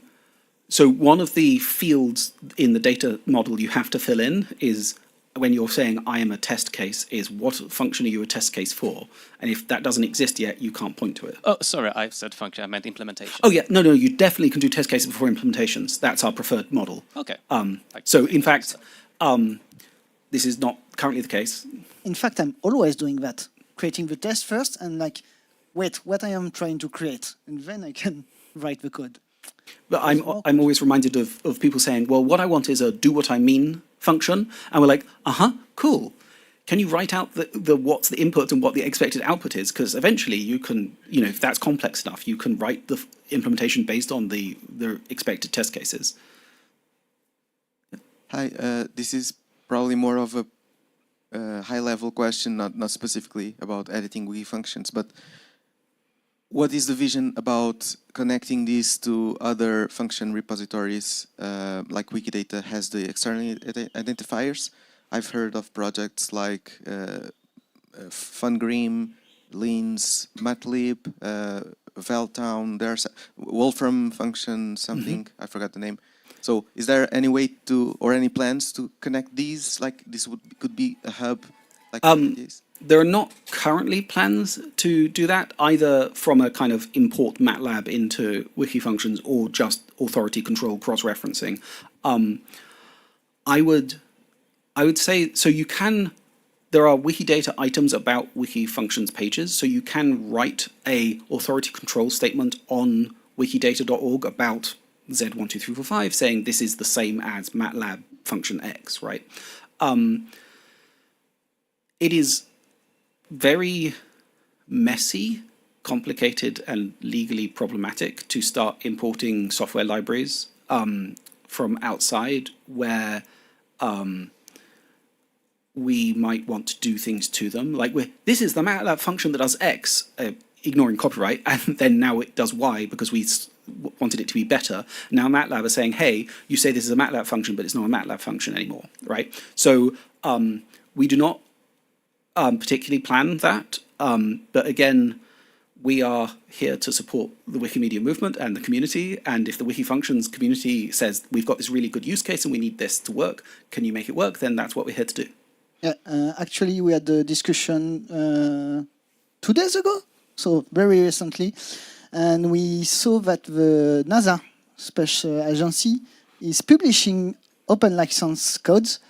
That is more or less doing things that we want to do, someone was wanting to do, so like, maybe we should just take it, so we'll be doing some limited testing to see how it could work. But it's just the beginning. Yeah, if you scroll all the way down to the bottom here, we worked with the lawyers on the licensing, and so all of the function definitions, labels, and documentation, the main namespace, i.e. the content you write through the form, is CC0, so like Wikidata. All of the code fragments and implementations are Apache 2.0. And we kind of work back and forth about like what license is the one that's most scalable for the use cases that we have, that we can embed easily without risking legal issues. And so that's where we're at. Just to clarify, I was not talking about importing the code itself, just linking, like in a Wikidata item has extra identifiers. So that could happen on Wikidata, yeah, right now. So is it supposed to, that every function would have, like a Wikipedia article has a Wikidata item? Is this the expectation for Wikifunction? No, I don't think that's likely useful for the Wikidata community. Again, that's a Wikidata community decision, not for me to decide one way or the other. So like the concept of a highest common factor or like, you know, that thing, those already have, I mean, bluntly, most of them already have Wikipedia articles. And so they already have a Wikidata identity that you would link it against. But I mean, and that we do have some Wikifunctions pages that are linked from Wikidata, as this is the Wikifunctions page of the lowest common denominator. But in general, these are more like file pages, right? And you don't have a Wikidata entity about every file on Commons, but some files represent a thing that you do have a Wikidata entity about, because this is a famous painting, a photo of a famous statue, that kind of thing. Does that answer the question? Cool. Another question is about functions when we categorize things like into which group the input should belong. For example, if you take a word and you decide if it is a masculine grammatical form, feminine or neuter, you need to return a value which is a concept, not a string, not a number. It is a concept of masculine gender form or neuter. And is it possible? How can you do that if it is possible? Yep, so if I go... So, oh, this takes the number. Well, that's not helpful. So much for that. Yeah, so we have the concept of types which have a identity field to them, and consequently values of them are, you know, okay, this is not going to work. So the reference example that we built this for is male, female, neuter, but also months. So like January to December, you don't get extra months. Igbo, by the way, which we also have Igbo months in, has 13 months in a year, not 12. So, you know, it's not obviously hard-coded that it's 12. Do we have a last date of a day in a given month?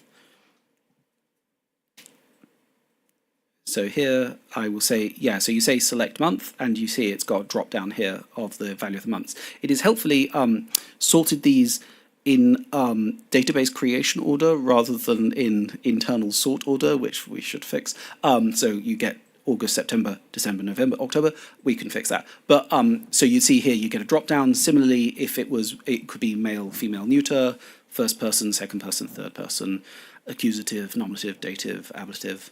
All that different grammatical features would be drop downs or whatever appropriate controls.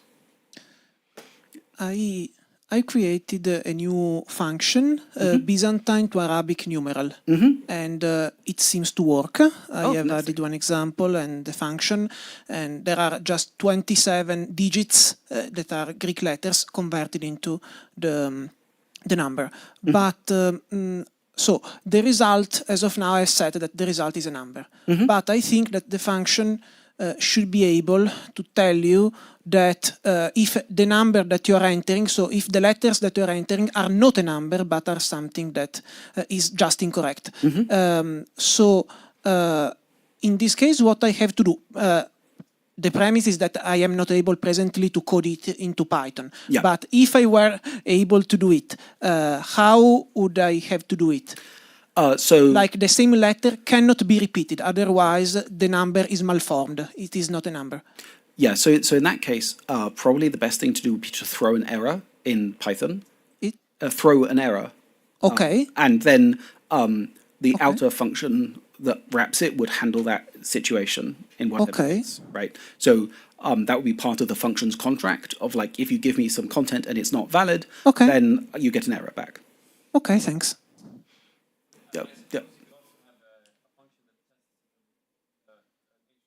Yeah, you could pair it up. So we have a lot of is functions as well as get, right? So is this valid Byzantine, numerology, that kind of stuff. And so you could do that first and then do the second one. And if you didn't do the first one, then it's your fault that it threw an error, that kind of thing. But again, those are separate functions controlled differently. And so the community would have to make sure that they agreed as to what was valid and invalid between them. Otherwise, users might get confused and upset. Any further? Oh, Nicholas. Oh, sorry. You're doing all the work. Why are you not standing here and I can run with the microphone? Okay, my question is, I tried to, you answered one of the question partially earlier because I was getting no implementation as well. So I want to ask that, is there a way, is there a necessary thing you have to do before your function can be, it can be approved? Then is it possible for you to be blocked on Wikifunction? Yeah, so right now there's no there's not a big process of people patrolling new functions to approve them. So there's a community page where you can say, hey, can someone approve this function? And someone will approve it if they like it, or tell you no and tell you why not. But Wikifunctions is a wiki, so you can get blocked if people don't like you. Ideally, it's because you're doing bad things rather than just they don't like you, right? But and we're part of the Wikimedia wide cluster, so if you're globally blocked, your account won't be able to edit functions or run functions.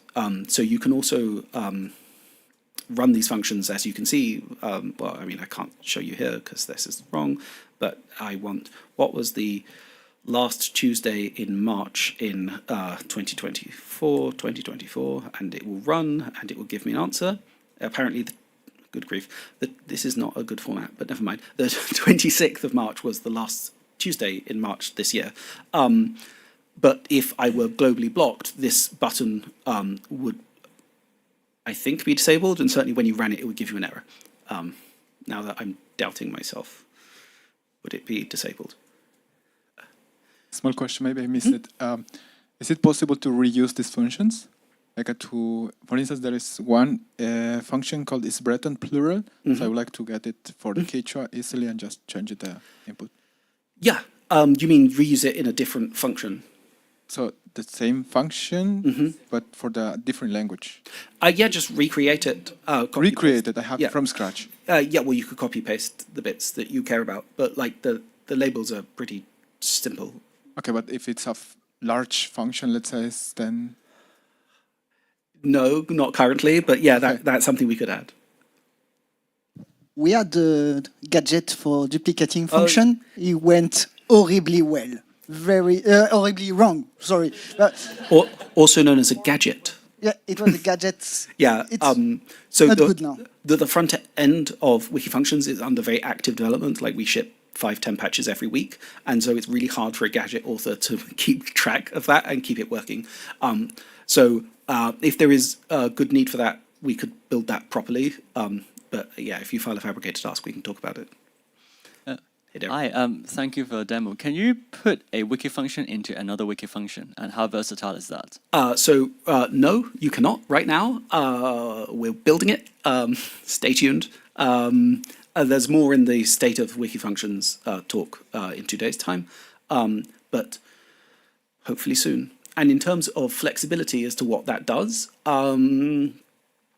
so that will take inputs and do a calculation, give you an output. And so the restriction is that the output will be in textual form, plain text form. So it won't give you HTML, it won't give you pretty bar graphs or boxes with colors and things like that, but it will be able to say, 5 miles is 8 kilometers. It will be able to tell you that it's been 43 days since blah happened.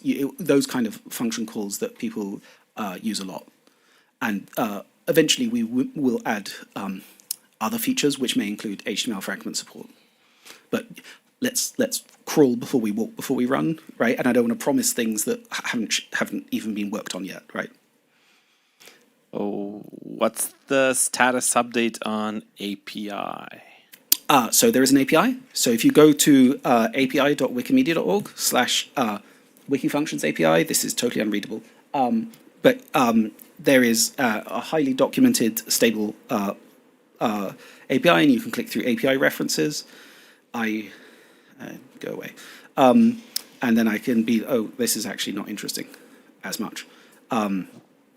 But you can go here, and you can see this is how a function would work, and it's got examples in curl, in Python, in PHP, and in JavaScript of how you would be able to call that. That you can call that from anywhere on the web. It's not, like only works for Wikipedia or only works inside the tool server or something like that. But you are subject to our acceptable use policy for APIs at Wikimedia, and these are pretty expensive APIs. So, talk to us if you're going to call them 1 million times a day, because no one else will be able to use the site, and neither will you. Did that answer your question? Go. James, could you demonstrate one time how do you connect tests? For instance, there's the first Basque wiki function apparently. Ah, fantastic. If you look in the recent Escarasco Plurala. Oh, no, this is the language Basque. This is not so interesting. Oh, yes, we also have our whole set of language codes in Wikifunctions, because our concept of language, Wikidata's concept of language, MediaWiki's concept of language are all slightly different things, which is going to be really powerful in the future, but right now is just really irritating, and so I'm sorry for people that get tripped up by that. I get tripped up by that too. So Galda is this Basque plural noun, right? And so you have an implementation. This is written in Python. It has ends with, yeah, that looks fine. So I will approve. Ta-da! It is alive. Woo! All the tests fail, but it's live. So if I type, this obviously is not Basque. And it will run, and it will run, and it will run. And I didn't actually look. And it will give me an error, because, oh yeah, it needs some improvement. But yep. So I went to the implementation, and I read through it, and this looks fine. Oh, right, yeah, there's a copy-paste error. So I'm going to fix it. So this outside definition block we provide automatically, and that's what is called by the executor engine inside the service. And so I will just fix all of these references. Amongst other things. Voila. Et puis, ta-da! Ta-da! So it ran, and it put AK on the end, which I understand is the regular plural in Basque-ish. Obviously not with the string hello one, normally. And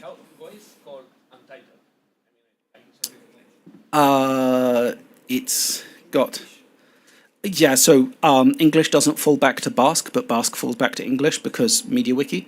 So yeah, one of the things we're currently looking at is whether we should fall back to language labels that aren't normally in MediaWiki's fallback chain because something is better than nothing.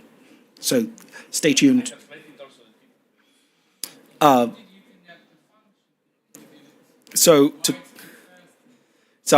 I went here and I clicked this checkbox and I clicked the connect box. But you'll only have that if you're a functioneer. Or other. Yep. Yeah. Mike is here first. Yeah. I'll come to you.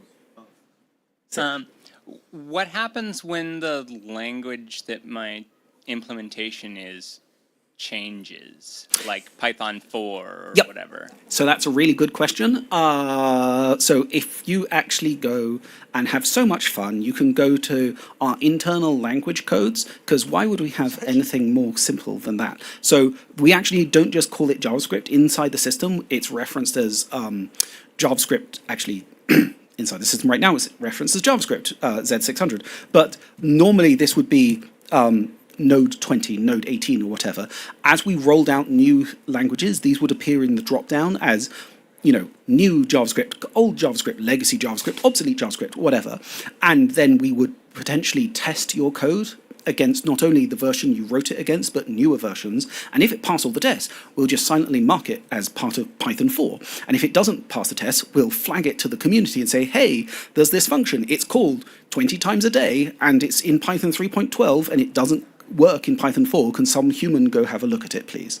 One of the benefits of that is obviously you're not reliant on a single user to maintain their code forever. There's a community of wikis. It's not, Wiki is a community, not a one-person state. The downside there is that there is a cost to each language we add to production in terms of the community's time, not just our time. Like our time costs literal dollars, but community's time is valuable as well, right? And if we just say one particular user wants us to add this one language and we ship it, and then we're like, no other human is around to fix their functions now that they've gone, that's quite bad. And so there's going to be a community process to talk about if we're adding new languages, how that happens, both in terms of new versions of existing languages, but also new full languages. Like one of the languages that is most common on Wikimedia properties is Lua, but actually it's a MediaWiki specific fork of Lua from 12 years ago.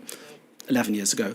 And so when people say, I want you to add Lua, we're like, which Lua do you want us to add? Because Lua's moved on quite a bit in those 11 years and also has a bunch of functions that are taken out of the MediaWiki Lua. And so there's some very complicated questions to answer about what a language is. And we don't want to preempt that and just say, oh yeah, it's easy, we'll do this, this, and this without a proper consideration and community support for doing that. Cool. And it tells me I don't have permission to edit a function. What is the permission system like? So, it's complicated. So, right now, obviously, you can't actually embed functions inside Wikitext articles, but that will change soon.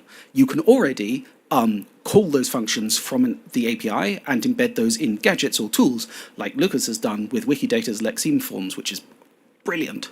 But what that means is that once a function is approved by the community, is live, you potentially have quite a lot of users out there who are using it. And so if you just go, you know what, actually, I think the world is better when 2 + 2 does equal 5, and you just change the function, you can break thousands of pages very rapidly. And so we want it to be a pretty serious thing that, you know, community members don't just rush into but change quickly. So there are separate rights for creating a function, approving a function, connecting tests to a function, connecting implementations to a function, disconnecting things from a function that already has running code, and so on and so forth, right? And very broadly, it splits into the buckets of regular user who can create functions but can't make them approved, functioneers who can approve them, and maintainers and stuff who can do almost anything, including changing the definition of true and false, which is a really bad idea in a live running system, but it's there just in case.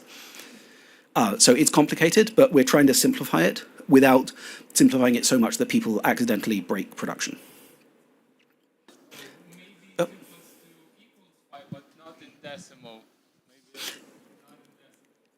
Yeah, sure. A numerology in which 4 is actually missing and it goes 1, 2, 3, 5. Sure. Like, we don't care. If that's what the community wants to build, then that's it. I think we're now at time, and so we should stop. But this has been really, really fun for me. I hope it's not been totally boring for all of you. And I've found so many bugs that I now need to go away and fix, or at least change, so you don't spot them the next time round. But thank you very much, and particularly thank you to Nicholas.